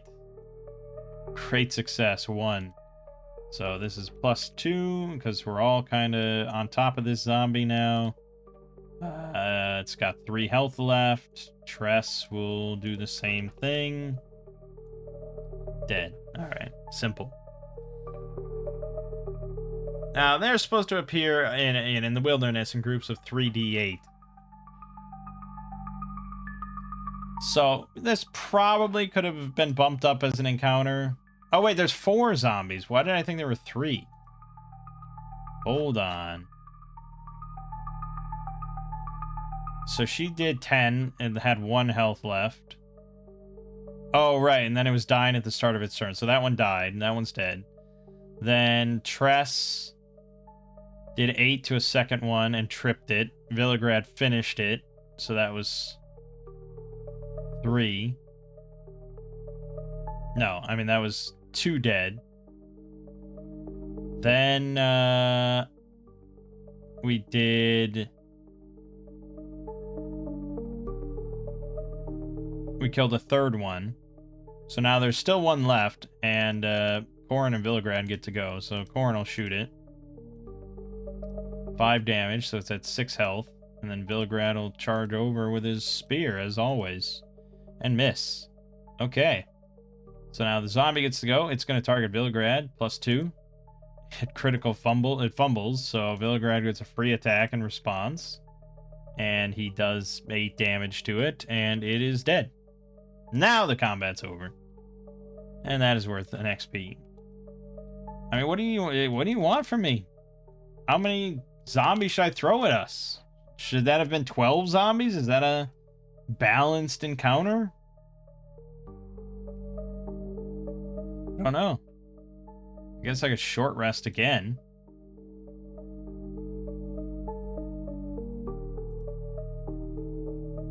I don't know if I really even need to, I guess.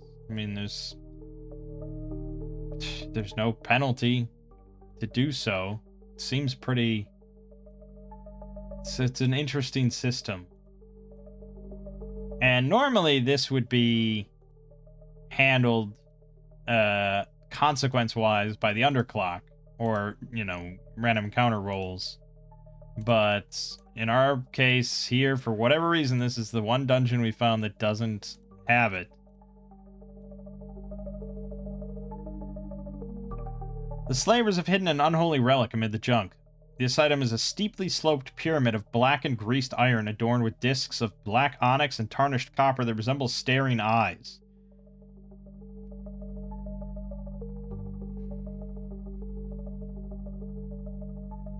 It's worth 500 gold pieces as an art object, and its power creates an unholy aura in a 30-foot radius, imposing a -2 penalty to all rolls to turn undead and a +2 bonus to all rolls to control undead. Well, I think Tress would probably be aware of such a thing. Right, so there's just something in the area that is causing this unholy effect upon you. And you can just sense it, you can just feel it in your bones, in your soul.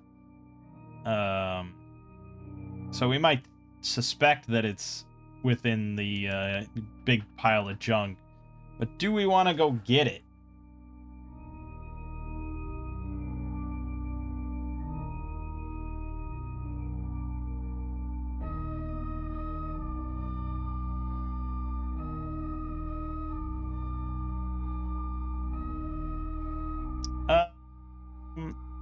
An unholy relic? On the one hand, like, no, we wouldn't want to deal with it. We wouldn't want to touch it or anything. But on the other hand, it's like, isn't it kind of like Tress's duty to find these things and, like, cleanse them or something? I don't know. Let's roll an oracle. No, we definitely stay the fuck away. We get out of here. We're moving out of here quick. So now we're going to continue on to 62. Where's 61? Okay, yeah, 62. A thin layer of crackling debris and splotches of gray powder cover the smooth stone floor. Many niches are carved in the walls, 4 tiers high. Each niche is 5 to 6 feet long and perhaps half that wide and deep. They are also littered with shards of debris, but the remains are mixed with scraps of moldering cloth instead of gray powder.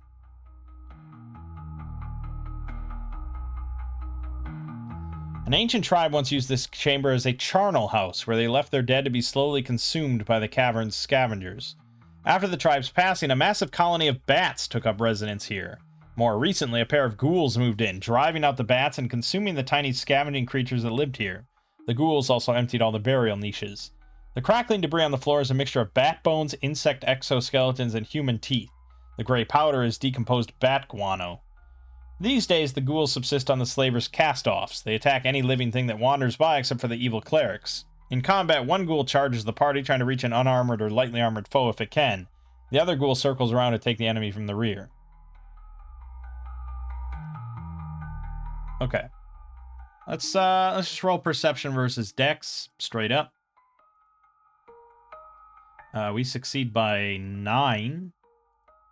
He definitely does not. So we hear him charging towards us. There's no surprise there. So one is charging towards us. The other is going to come in the second round towards the back. So we'll do a second perception check then. Probably at disadvantage, I would imagine. Preoccupied with combat. But there's a good chance we just kill this thing instantly, so who knows. Failure. Okay, so just we're still a little shook at this creature charging out of the darkness towards us. So he's gonna get to go, and he's gonna try to reach an unarmored, lightly armored foe if it can. And thus we get to introduce another rule, another mechanic that I have ignored this entire time. Intercept. If a character is not surprised, not in melee, hasn't moved this turn, and an enemy wishes to move within close range, that character may attempt an intercept. So it's an initiative check.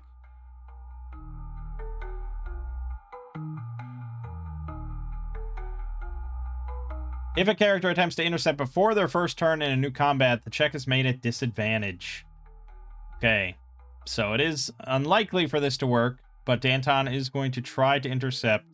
So initiative, disadvantage, success. All right, so he body blocks the ghoul from getting to, like, Villagrad. Or Ilith, really. And now the ghoul is going to have to swing at Danton. Now I'm sure we have ghoul stats here. That is a common creature. All right. Ghoul. 3 hit dice. Okay. So he's going to swing for +3. Just enough to hit, unfortunately. So this is going to be 1d8 plus 1 damage. 8 damage to Danton. Alright, that's not great. But sure. And then he's going to be paralyzed for 2d6 minutes. This is... Yeah, I mean, that's more generous than actual old school rules, but still, that's you out of the fight. And he has to succeed on a luck con save. Oh, boy.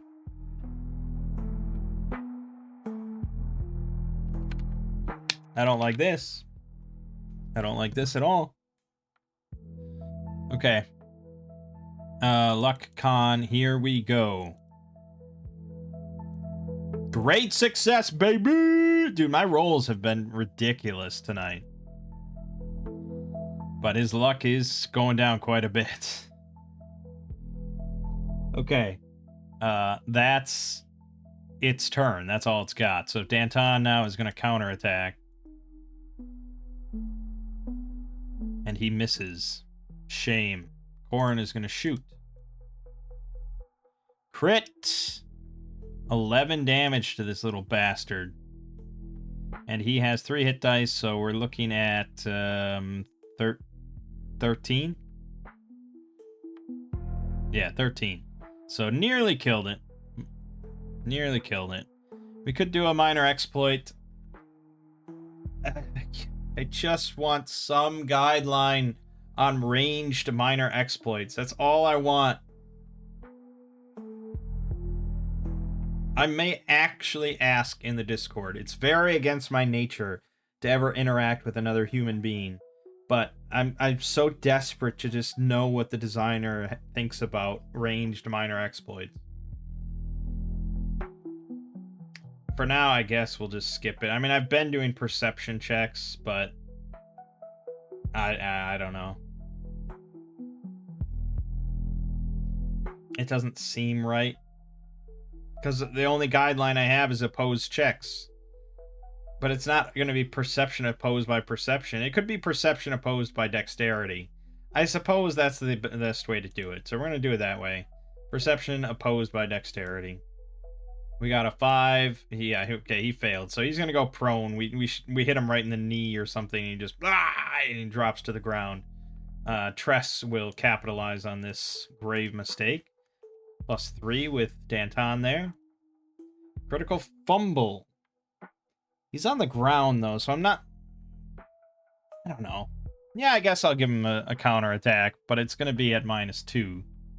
So, really, it's a +1. And he fumbled. Oh, counter fumble. Here we go. Counter fumble. That is a hit, and that is a kill. Okay, awesome. It worked out. Okay, then that's it. And now Corin, the end of the round,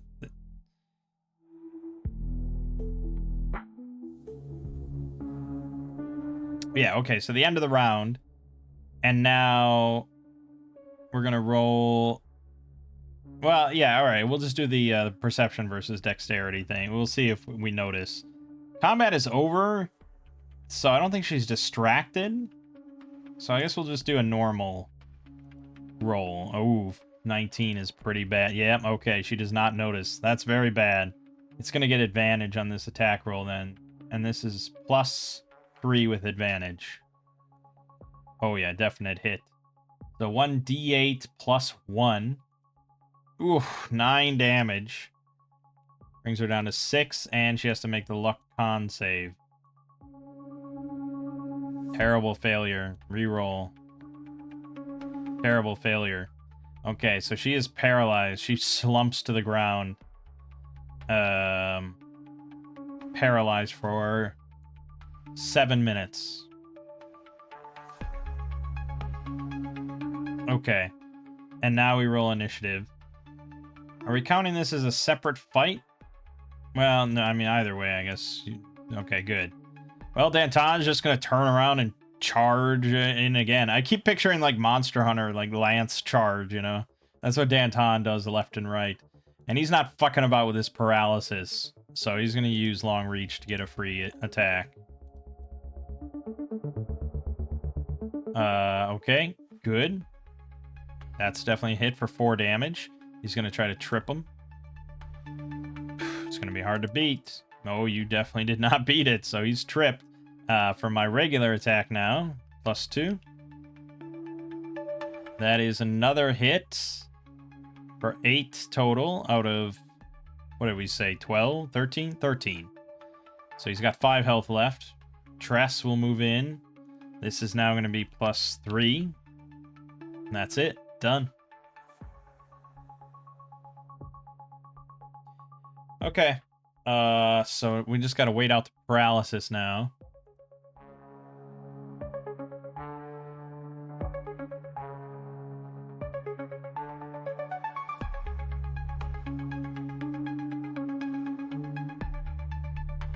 And there is a troglodyte in room number 63. But it does not react except to hide and prepare to ambush intruders. Okay. A lot of that kind of stuff going on. That's what happens when you have tight quarters in like a cave system, you know. And I'm glad that it points all this out, because that helps, I think, DMs a lot with keeping all this in mind and knowing where other things are and what's going to be prepared if there's combat. So I appreciate it. All right. So short rests. Okay, well, first, we're going to use Cure Wounds on Corin. She needs some heals back. So I'm going to roll a Will. Great success. Hey, great success. So, ooh, we actually heal 4d6. Because there's normally 2d6 now, and crit is double. So 4d6 heal on Corin. 9 back. That's pretty yummy. Back to 15. And then short rest. Ooh. Do I want to reroll to get back my divine spellcasting? No, I'd rather have the reroll. So that'll just be at 1. Villagrad is basically, he gains no benefit from a rest. Danton definitely wants to rest for various reasons. He's got 1 adaptable left, so I'm going to go for health. Get him up to 16. And then I don't see why I wouldn't allow Corin to short rest. But she failed, and she has no rerolls, nothing. But she's fine. It's fine. Okay. We're good.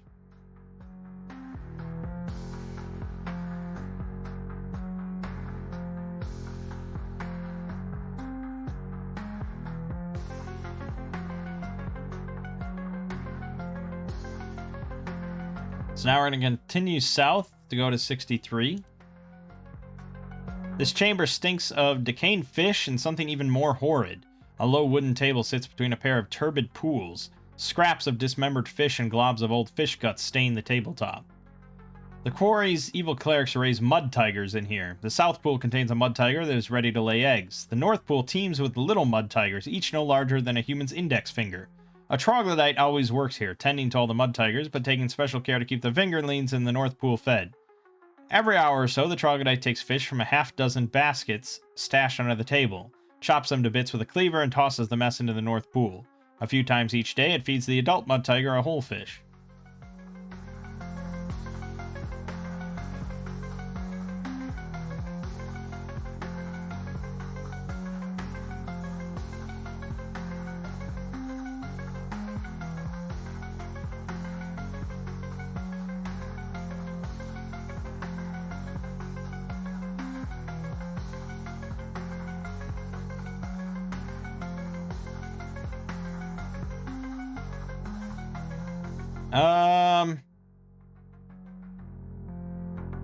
Yeah, I keep forgetting about the mud tiger's magnetize ability.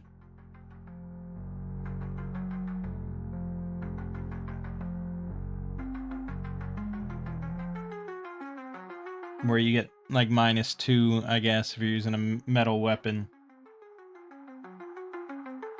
Alright, so, we have to roll perception versus his dex. He's gonna get advantage again. We succeeded by 4. He rolled a 1. He's definitely surprising us. And he's going to throw a javelin at somebody. It's probably going to be our weakest looking combatant, Viligrad. Although if this were Shadow Dark, and I was going to attack the light, I mean, him spearing Eilith would be, I mean, by far the ideal target, because he can see in the dark. And we can't.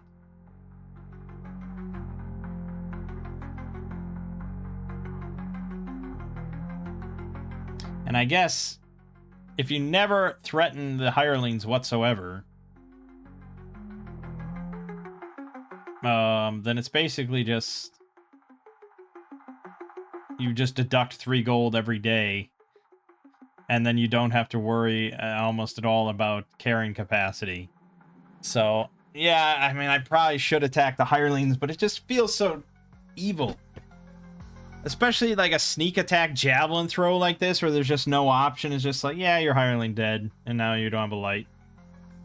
Well, the light wouldn't go out, most likely, but... Well, I guess when I was doing Shadow Dark and I tried having that one deep one stab at the lantern. So I could have him throw the trident at the lantern. But would he do that? I don't know.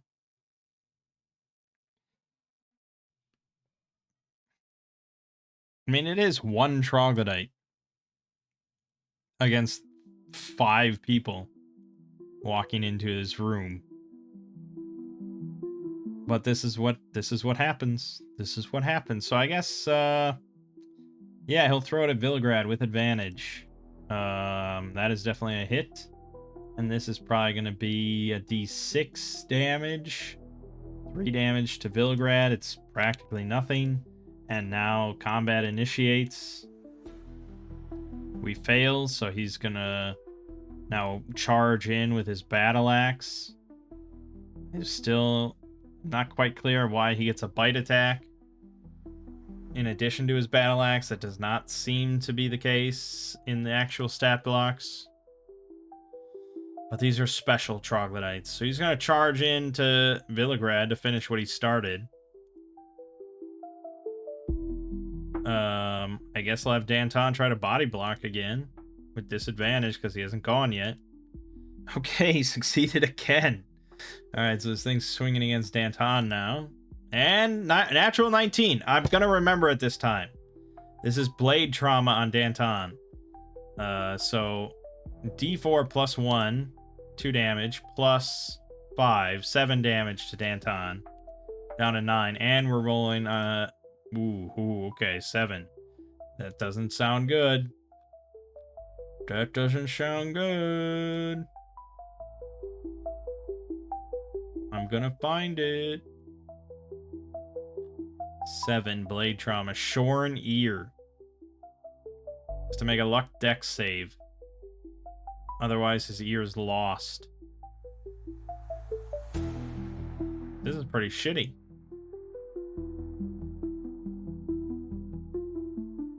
Before I do this, we are confirming that monsters do get this. Yeah, I mean, it certainly seems to be the case.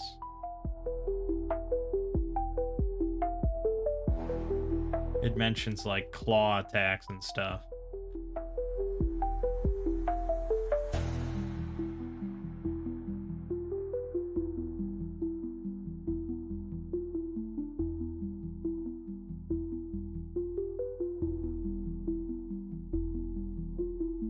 Actually, it's not a D12, it's a D8 plus 4. So let me re-roll that. D8 plus 4. 12. Well, that's really bad. That means that Danton's either instantly dead or,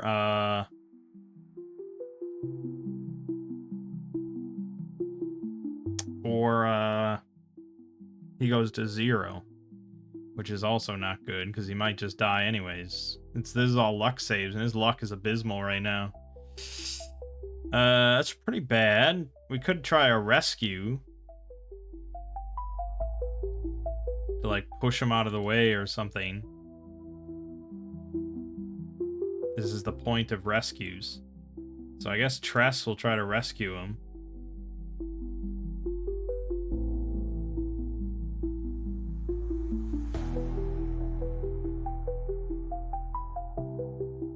Okay, yeah.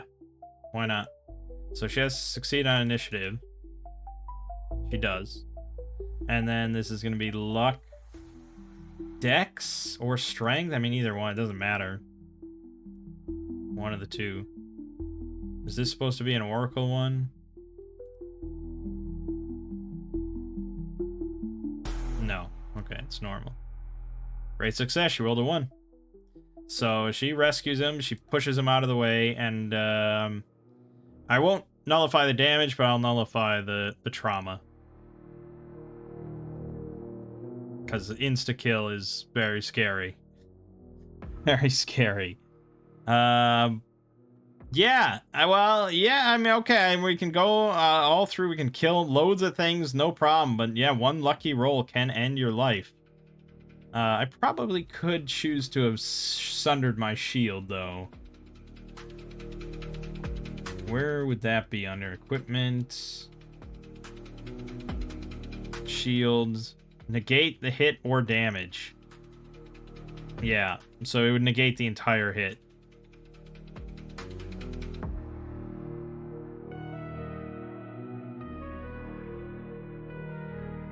So, if I failed the rescue attempt, I would have just done that.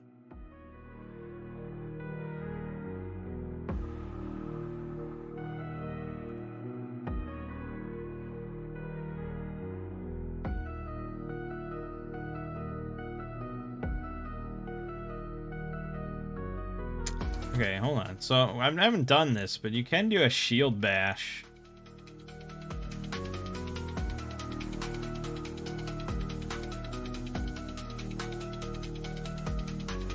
Says it does 1d3 plus strength mod. This says that it does 1d6 plus strength mod. Tempted to follow the rule book here because it makes, I think that's more sensible.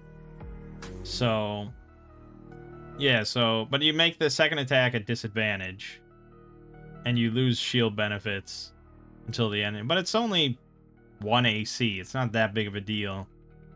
And if an enemy is just short, like, couple damage to death, shield bash would be the correct option. It's made at disadvantage. Yeah, that is a bummer. But he still gets +4 on the roll. So, I mean, it's not terrible. And then it would do 3 to 5 damage. Yeah, okay, I should keep that in mind from time to time. Alright, good. That was scary. That could have been really bad, but we pulled it off. So that was its wild swing attack, and now It's our turn. Yeah, it's all our turn. So Danton is, oh, he's not happy. He's not happy with this motherfucker. He missed. Fuck it. Let's try to shield bash. No, didn't want to do that. That's the shield splinter. Don't do that. Don't do that at all. Okay. I'll just roll normally. It was +4 disadvantage. Definitely big misses. Okay. Tress is gonna spirit. +1. That will probably be a hit for 7 damage. This thing has 14 AC, 9 health, so it's almost dead. You know what? She'll try to shield bash. She gets +3 on the roll with disadvantage. Oh, that is a hit. And it's a guaranteed kill, because it's at least 3 damage. So, boom. Smash him in the face with her shield, and it's dead. Awesome. Not... Actually, it was kind of a significant combat, wasn't it? It was terrifying. I'm giving myself an XP for that. Oh, but the Mud Tiger. Forgot on the Mud Tiger, which comes spiraling out now. I guess it was only 1 round. So we think that it's over, but it ain't over, and the Mud Tiger rushes out, and we will roll new initiative. Failure, so the Mud Tiger is gonna barrel in, and it's going to electric shock. This is gonna be 2d4. And I don't have any mind of positioning, but I think Corin's probably fine all the way in the back. Eilith probably fine. So we'll just do Danton and Tress are at risk. So they have to make luck dex saves or take full damage. Failure. I'm not gonna use a reroll. Well, all right, I'll use a reroll. Okay, fine. And Tress, terrible failure. Fine. All right, fine. Okay, so they both take 2d4, which is gonna be 6 damage. Danton's down to 3. Painful. But hey, short rest will give him quite a lot back. Short rests are pretty obscene. You telling me there's no limit or anything to short rests? It's just have at it?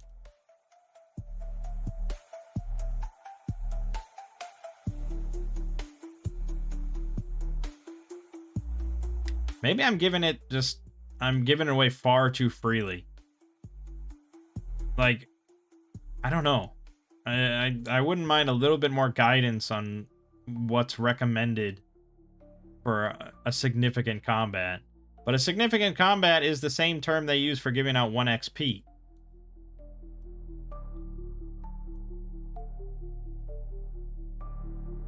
Actually, no. Well, yeah, significant foes. Yes, 1 XP. So any fight I'm giving 1 XP for is worthy of a short rest. And it's like 0 is insignificant foes. I don't know. That seems harsh. That seems really not many fights are going to be insignificant foes when everything's kind of dangerous. So I don't know. But anyways, now it's going to be our turn. Danton counters. Tress is close enough, so +1. 7 damage to this thing. That's pretty significant. It has 8 HP, so I guess he'll try to swing at it with his shield too. That's a 14, and it has an AC of 13, so it's dead. Okay. I won't count that as a separate fight or anything, but now we can short rest. And we will. Recover HP. Short rest. Recover HP. Corin. Short rest. Nothing. Danton. Short rest. Nothing. You gotta be kidding me. You got a will of 12. No, he failed 3. He got terrible failure 3 times. Okay, well that's pretty bad. I'm tempted to use a potion of healing here, but Tress will use her other cure wounds. Hopefully she doesn't fail. Great success. 4d6 back 10. All right, he's at 13. Okay, it's not great numbers. He might still want to use the potion of healing, but he's been getting abused quite a bit throughout the day.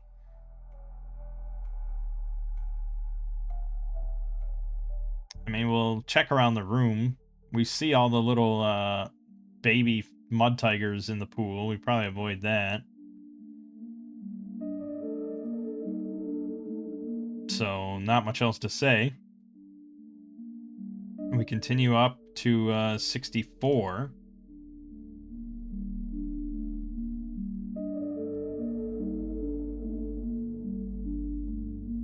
Oh, okay, here we go. So, troglodytes here. Notice any combat in all surrounding rooms or any artificial light. And then they warn the cleric in area 65 and prepare to ambush the intruders here.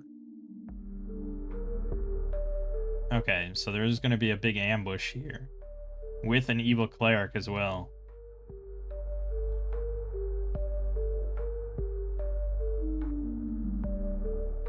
And he's cast Bless on the troglodytes and Mud Tiger. Ready to cast Command.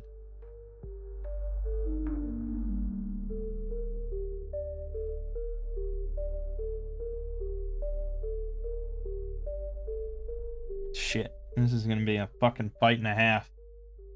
But we'll probably use Dark Slumber here finally. But we have to notice the enemies first. So with troglodytes being the representative check, they're gonna get advantage, and we failed. So I don't think it really matters. They definitely succeed. Well, we failed by 2. What do we think their dex is?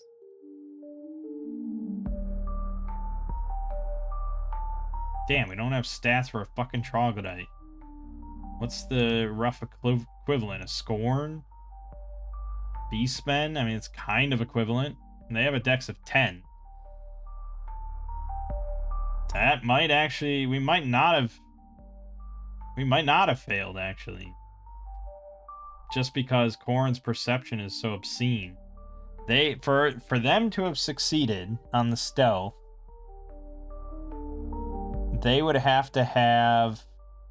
Well, if a 12 dex would be a tie, they'd have to have a 13 dex. I don't imagine troglodytes are that dexterous. I mean, these, like, rat folk have a 13 dex.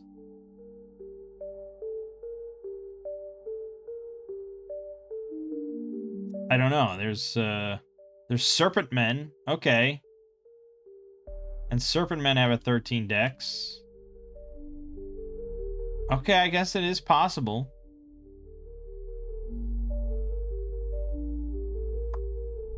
It is possible.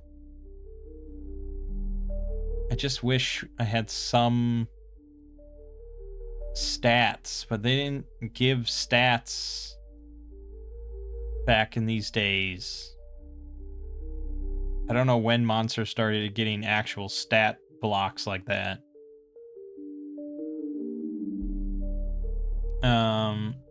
So I don't know. Well, I'm just gonna go to 5th edition. Whatever 5th edition says goes. That's what we're gonna do. Dex 10. That's what it says. That's what we're doing. No ifs, ands, or buts. All right. So they failed their stealth. Yeah, obviously the cleric would be, you know, kind of a different number and everything, and the mud tiger would be a different number, but that's why it's a representative check. And I gave them advantage because the troglodytes blend in so well. So I let them do that, but they still failed. So,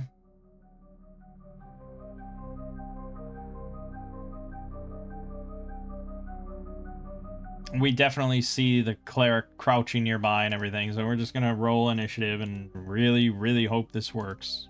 Excellent. Okay. So Corrin is gonna immediately try and shoot that fucking cleric, because we know he's up to no good.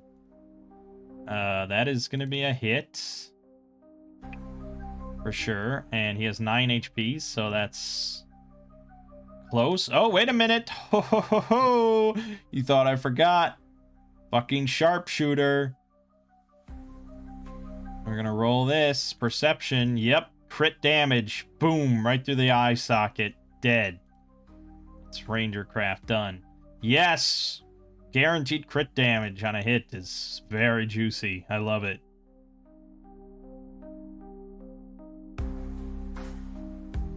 Excellent. Okay, now Danton is going to charge into the Troglodytes. He'll use Adaptable to get long reach for a free attack. He is going to have to make his con save for the -2 stench. Alright, so he's going to have -2 on this roll. But this is a free attack he gets, and it's a crit! 10 damage, I think, is a kill. These have 9 health. Yep, 9 health, so he kills one, no problem. Now he gets Opportunist on the other one near him. Also -2. Crit. Okay, kill. And then there's the Mud Tiger, which I assume was within view. I don't know if he can actually reach it, though. And it says the Troglodytes should keep their distance from the pool, so no, he can't actually reach it. He does have an action, so he could go near it, I suppose, to, like, body block it. Yeah, fuck it. He's the hero, so he's going to use his action to move over to the Mud Tiger. But then the other two are also going to move near it, but at least they get a bonus. So yeah, Tress will go over to it. +1. She misses. And then Villagrad will go over +2. Alright. 7 damage on the Mud Tiger, which is a particularly big and nasty specimen. It's got 20 health. So it's at 13, but he does get a D12 on the Blade Trauma table. Oh, just a 1. Well, even on my special table, it's not going to be... Well, it's kind of good. Spray Dark Ichor Crimson Blood from a deep cut. Take 1d4 ongoing damage until stabilized. I guess that's pretty good. Compare that to if we actually just took Tales of Argosa. It would just be pinned. Which would require a no-action strength check. Or strength contest. We could, but he's definitely going to win that. So we'll use my... We use my... Actually, I mean, my revised one is better in practically every way, so I'm kind of encouraged to use it. So, yeah, alright, we'll have him take 1d4 ongoing at the start of his turn. Then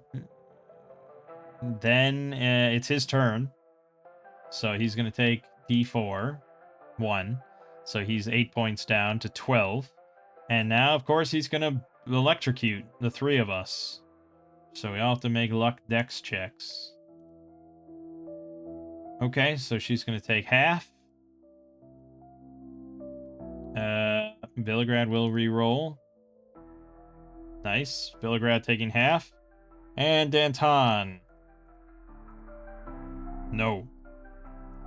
So, he's going to take the full damage, which is 2d6. Here's the roll. 3. Very low roll. We kind of surprised it, or maybe we're better prepared for this nonsense these days. So he's taking 3. The others are just taking 1 damage. Pretty nice. New initiative. Great success. All right, Danton, spear that bitch. It is the magnetized thing. I don't remember what it was. I'm pretty sure it was -2. So we'll just... Well, no, we're surrounding it, so it's just a flat roll. Miss. Tress. Miss. Vilgrad. Miss. Fucking hell. All right, Corin. Let's see it. Miss. We all missed.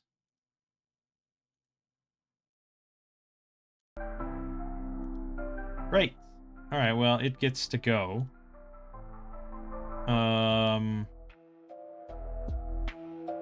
I think it has a recharge. Isn't that what we said for these things? They recharge their... Yeah, on a 5 or a 6. Okay, did not get it back. So it's just going to bite. And it's going to attack... Who hit it? Not Danton. Vilgrad. Vilgrad, yeah, I guess it'll attack Vilgrad. And it gets +5 on the roll. That is definitely a hit for 2d4 damage. 4. Alright. And I guess it may as well attempt a minor exploit to, like, pull him into the water. So it'll be an opposed strength check. Okay. Vilgrad gets pulled into the water with the Mud Tiger.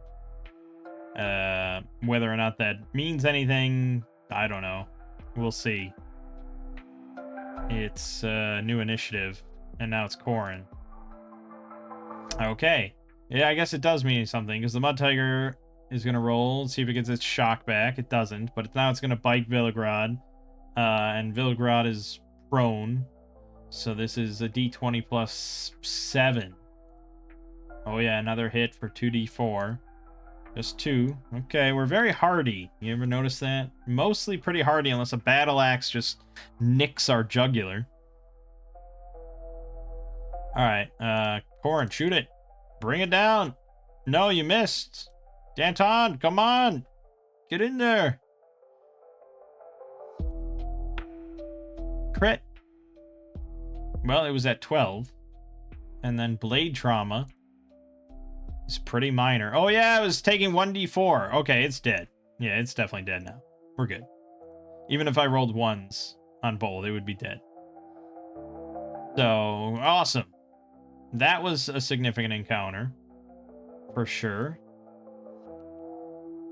So we're up to 30 XP now.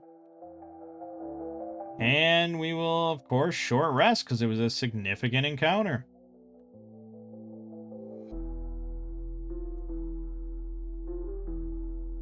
Sure was.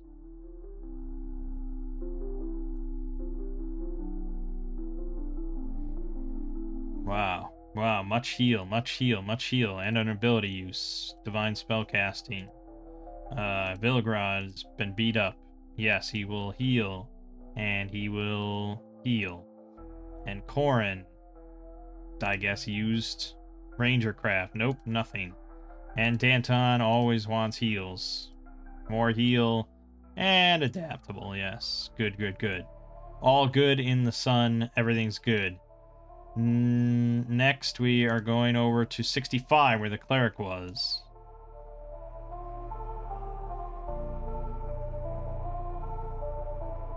I didn't really account for them having Bless cast on them, but to be fair, only the Mud Tiger got turns, and he hit every time he attacked, so honestly, Bless didn't matter.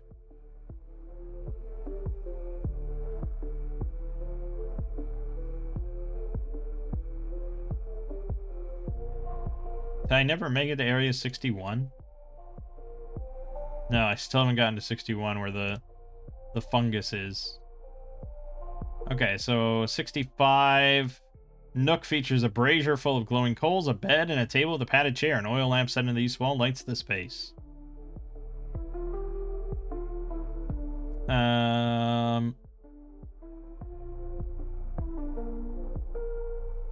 There's a chest under the bed here that holds 2 vials of an herbal preparation, cures a malady caused by the spores from the puffball fungi. Well, I guess we'll take it. So we have 5 total for all of us.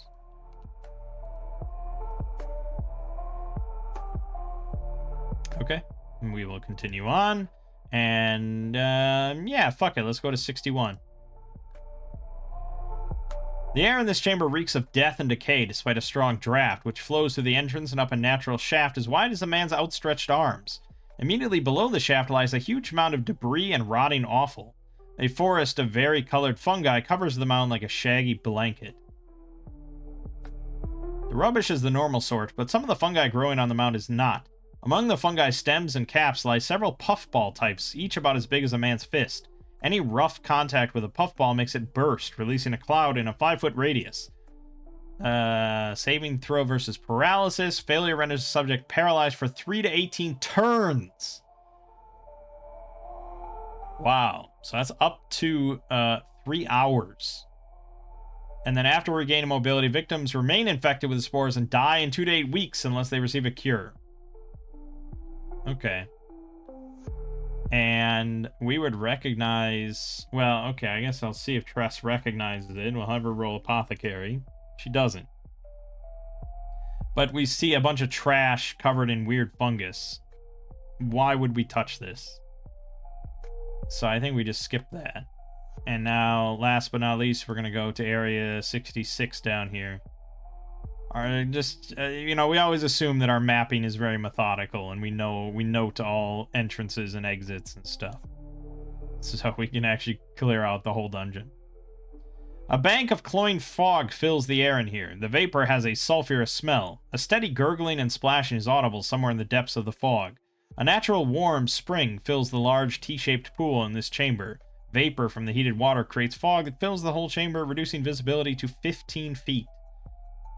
The Quarry's evil clerics have stocked the warm pool in here with a colony of killer frogs, which serve as guardians and treats for the mud tigers.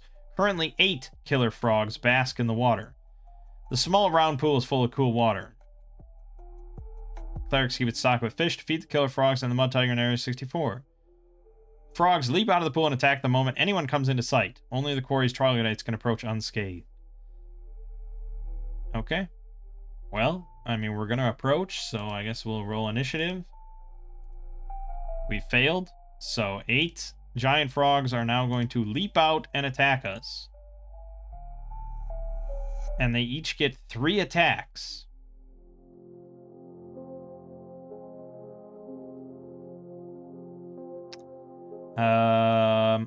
Alright, fuck it. I'm going to do 4 on Danton and 4 on Tress. They get +1 on the roll, but they're all going to be surrounding us, so really they all get +3 on the roll. Alright. Those are the numbers. This is what's happening. Danton, 4 rolls +3. Okay, one of them crit, so that's going to be max damage on Danton. Which... Oh, but they each get to roll 3 times. Okay, so we'll do this in sets of 4 to make it easy. Jesus, that's a lot of attacks. It's a lot of chances for crits. But also chances for for fumbles. So, max damage here would be like 3. That's gonna add up. Okay, we'll just do Danton first. So the second roll, group of 4. +3, so that is 1 hit. That's 1 hit for a D2. So 2 more damage. But he does get a counterattack on one of the frogs. He misses. And then the last one, which is the bite attack, which is 1d4 +1. It's the worst. Boom, boom, boom, boom. Okay, that's a normal hit and another crit. So the crit's going to do 6. And then the normal hit does 2, so he takes 8. Ow! But that's it for Danton. Okay, now Tress's rolls. First grouping of 4. Boom, boom, boom, boom. Nothing. Second group. Ooh, fumble. And a D12. B. Sever a limb, tentacle, or leg. Yeah, okay, I mean, that's way too severe for a number 3. So that's a little... You're just cutting off somebody's leg on a 3 result is a little much. So I think I have to rework this. Because the normal blade trauma for 3 is impaled. Automatic weapon damage at the start of their turn. Okay, well that one's definitely going to be dead. But that's at the start of its turn, so it still gets to roll. Alright, so one more set for the bite. Boom, boom, boom, boom. That is 2 hits. So this is D4 plus 1, D4 plus 1. They both hit for max, so that's 10. Down to 4 as well. Scheisse, man. That, okay. And now we really, yeah, we went into it. Okay, but, I mean, the encounter's over because Billigrad's going to use Cloak of Magic. I didn't reset it, but we spent the night, so it's back. He auto-succeeds on Sleep, and it's a great success, so he can target any living creature. We still have to roll, but there's only 8 of them, so we literally cannot... Well, no, I guess if we roll 4 ones. Alright, we're good. So he puts all the frogs to sleep, and then we just butcher them. And that was a significant encounter for sure, because so we nearly died. 2 characters nearly died. What else do you want? And now we short rest again. Ha ha, ho ho, ho ha. Yes, health, everything good. Yes, back health again. I do actually have to deduct spellcraft though. Maybe we'll get it back. We did get it back. Good, good. Corin, why not? Why wouldn't you rest to get back your ability use? And of course, Danton. No, Dan, that's pretty bad. That's pretty bad. Although we are pretty much done here. Because now we go back and we looked at all our map and it seems we've cleared out this whole level. So now we go back to our boat and we sail back to town. Okay. Good. Now I don't know how the guy could really reconcile not packing up and leaving.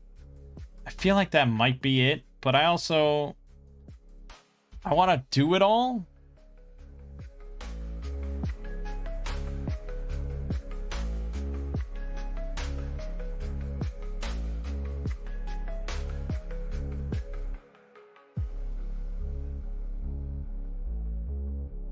If the adventurers prove to be a serious threat, Brubgrok and Glithiel consider abandoning their operation and fleeing for their lives, but ultimately they decide to stay.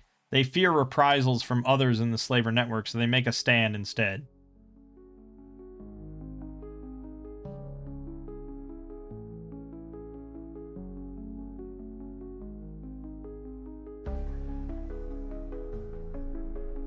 Okay.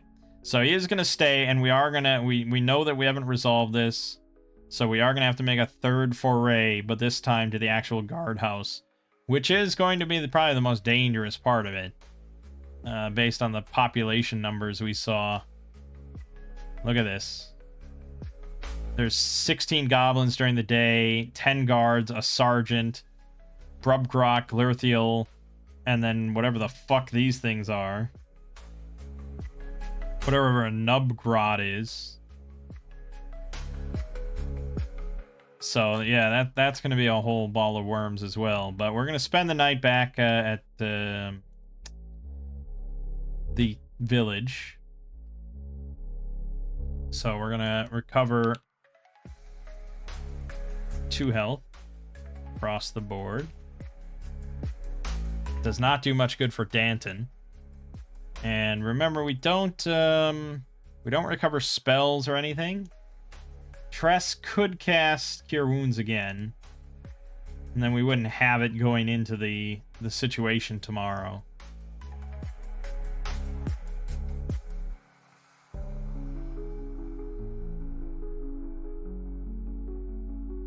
Or we could long rest.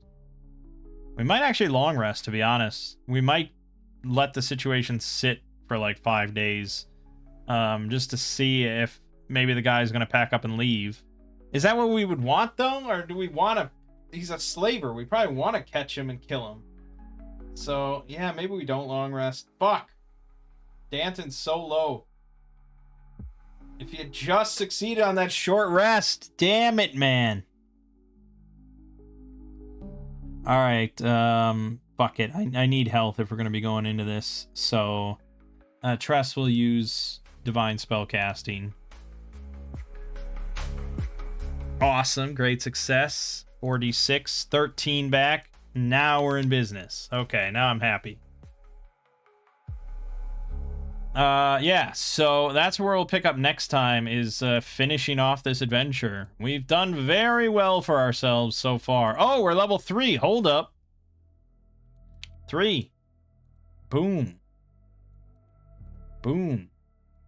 Boom. And boom. So now we need, I think, 60 XP to get to level 4. Yep, 60. So this number becomes 60, 60, 60, and 60. And then this is now 6. So we're 6 out of 60. But if we finish this adventure, that'll be a pretty big, juicy boost. Okay, and then, so level 3, Danton's attack bonus is now +3. We get an attribute, +1 to any attribute. I'm bumping Danton's will up to 13. It's a will mod, and makes it more likely for him to recover. And he takes a lot of abuse, so he needs the heals. He needs the heals pretty good. Corin. Are we still working on Dex? Or should I bump Perception even more? We do a lot of Perception checks. She doesn't really do anything with Dex. Although Luck Dex. Getting out of that -1 range. We're still not there, though. Fuck. But it helps her initiative, and that does come up sometimes. Villagrad. Honestly, maybe just go to Strength.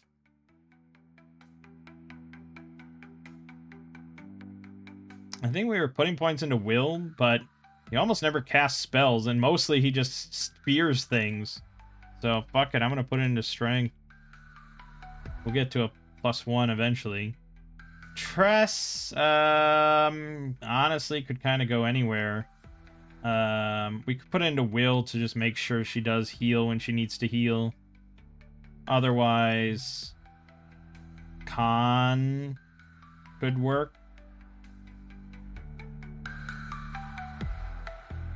Oh, that's right, she's fucking elf. She gets advantage on Dex, disadvantage on Con. Fuck! She definitely, all those, well, I don't think she ever took full damage from a Mud Tiger, but that would have all been advantage. And the Dex, she never got the snare either, so she never failed a Dex luck save, shockingly. I'm never gonna remember that. It's just never gonna happen, so... yeah, I guess we'll go Will. I mean, bumping up Dex might help with their initiative a little bit, but yeah, I don't know. Will's fine.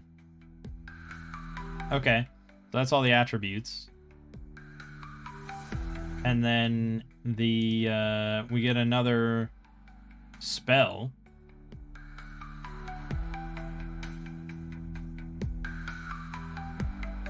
Well, no, I mean, this number goes up by 1. So this number should go up by 1. But we don't really learn new spells. Well, no, the cultists get it from their deities, so they just learn a new spell, I think. Wizards, magic users, though, they have to study it themselves, so he needs time if he wants to learn a new spell. She should just get a new spell. That's the benefit of looking to God. So we need to pick another cleric spell, but do we get a tier 2 spell?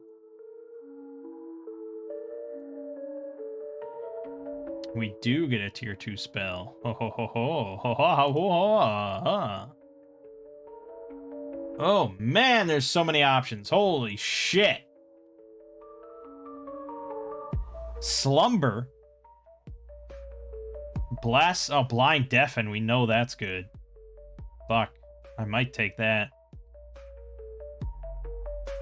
But there's so many good ones. Some of these don't make sense, obviously, but Blind Deafen definitely makes sense.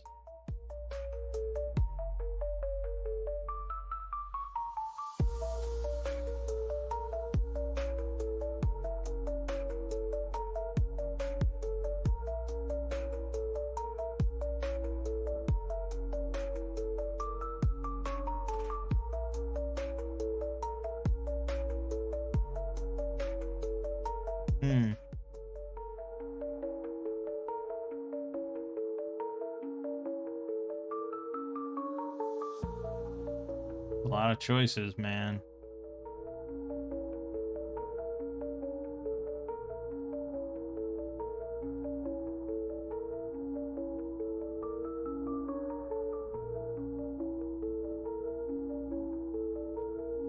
Still think Blind Deafen's probably the best. Well, it's hard to... I mean, yeah, there are some really good ones, though. Just kind of do different things.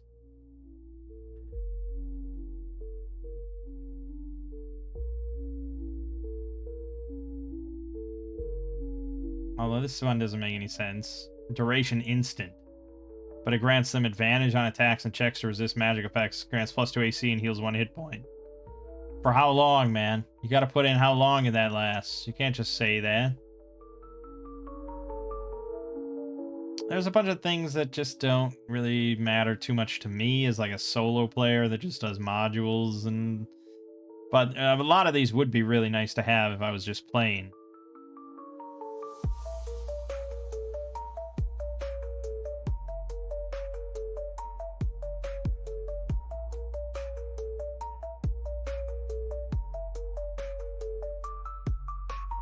Now, the problem with this is that Tales of Argosa is based on level-less magic, where there's no tiers or anything like that. All spells can be taken at level 1 if you want. You know, any spell can be taken at level 1.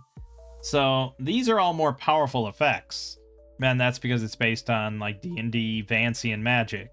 So here's where we start to break down the system a little bit, and I'm not sure... It doesn't work quite as well, so we're gonna have to kind of come up with an alternative here.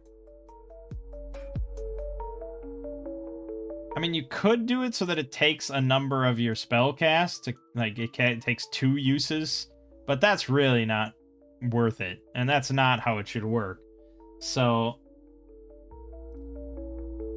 at the end of the day, I guess we could just strip out this whole system entirely and just go Vancian and just take this, and there you go, there's your priest spells. But then, yeah, I mean, I guess that works. But then it's like, okay, so then I do a short rest and I recover 1 use of an ability. So that would be like 1 tier 2. So then my tier 1s are separate from my tier 2s, separate from my tier 3s, and you can recover them with short rests. That already involves... It's going to be quite a bit of spell casting then. But it's not every day. That's important to keep in mind. I don't recover spells at night. I only recover from short rests and long rests. So... And then, you know, later on... Like, you can only recover a max of 2 spell casts per short rest. So maybe it's not that broken of a system to do it that way. But the problem is, of course, we'll have to keep track of this all manually. Well, no, I could just create another class ability. Called, you know, Divine Spellcasting Tier 1, Divine Spellcasting Tier 2. Yeah, I guess that's... Okay, so let's just do it that way. Tier 2. And this is going to have 1 use. And this is tier 1. There you go. Just do it that way. Done. Problem solved. See how simple that is? Okay. So, yeah, I guess we'll just take Blind Deafen. because we know that that's a damn good spell and always works and blah blah blah. Slumber causes a single willing target to fall asleep for an entire year. Brilliant. Really love that. You could take Smite, but it's one creature to just takes 1d6 damage compared to Blind Deafen to just like destroy any fucking powerful creature.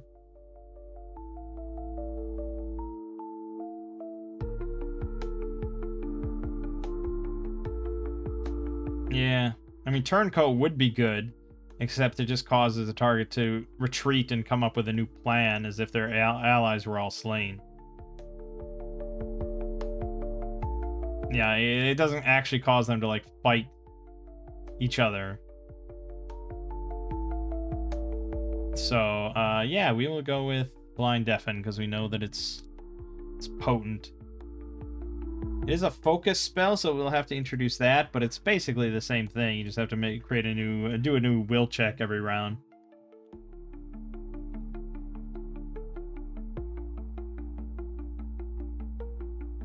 Range is going to be close. Duration is special.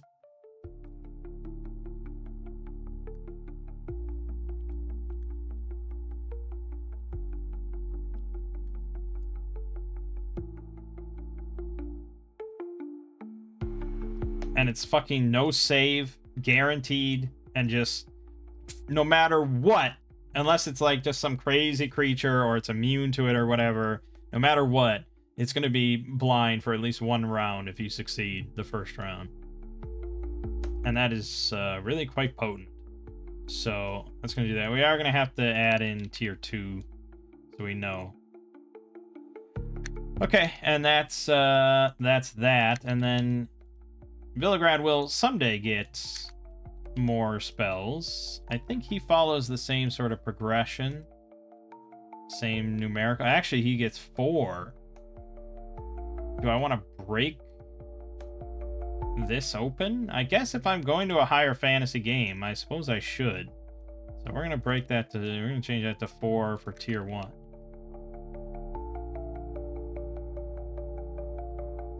And let me just add in... Yeah, we're changing spellcasting a lot, and it doesn't matter because we barely use it. But sometimes it's really clutch. Okay, done. Yeah, so he'll learn some spells later when we have time to sit in downtime, but we don't have that now. I don't think really he learns anything. Okay, yep. Yep. Well, no, Fighter does get a new adaptable. Starting to, you know, it's stuff that you'd want to switch to. And I wouldn't pick Charger over Long Reach. So I guess maybe Expert Guard is something I might switch to. Maybe. Maybe. And then Corrin does get another Ranger Craft. Probably. Which one did I say was probably what I was gonna do?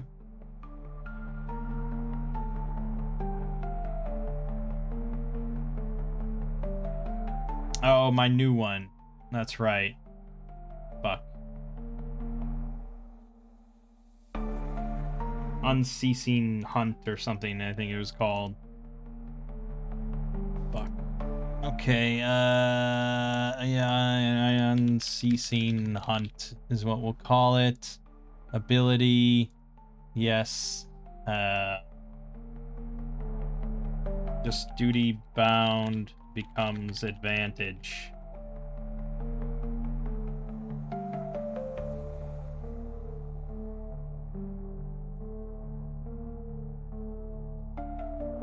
It's, yeah, obviously. Done. Okay. Oh, and Ranger Craft goes up to 3. Because we're level 3.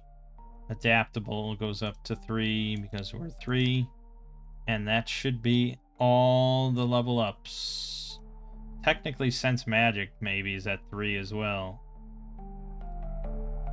If I really care. We never do that. No, that's based on int mod. Never mind. Okay, then that's it. Except for the unique features.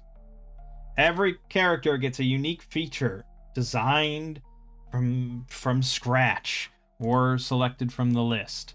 We will take care of that at the start of the next session. I don't know. I lean towards just picking from the list because I know that it's a lot easier rather than coming up with like obscure stuff. But we'll ponder it. We'll talk about it. We'll give it some thought. For now, though, my name is Mang. This has been Solo Roll Manging with Tales of Argosa. And I'll see you fine folks in the next part.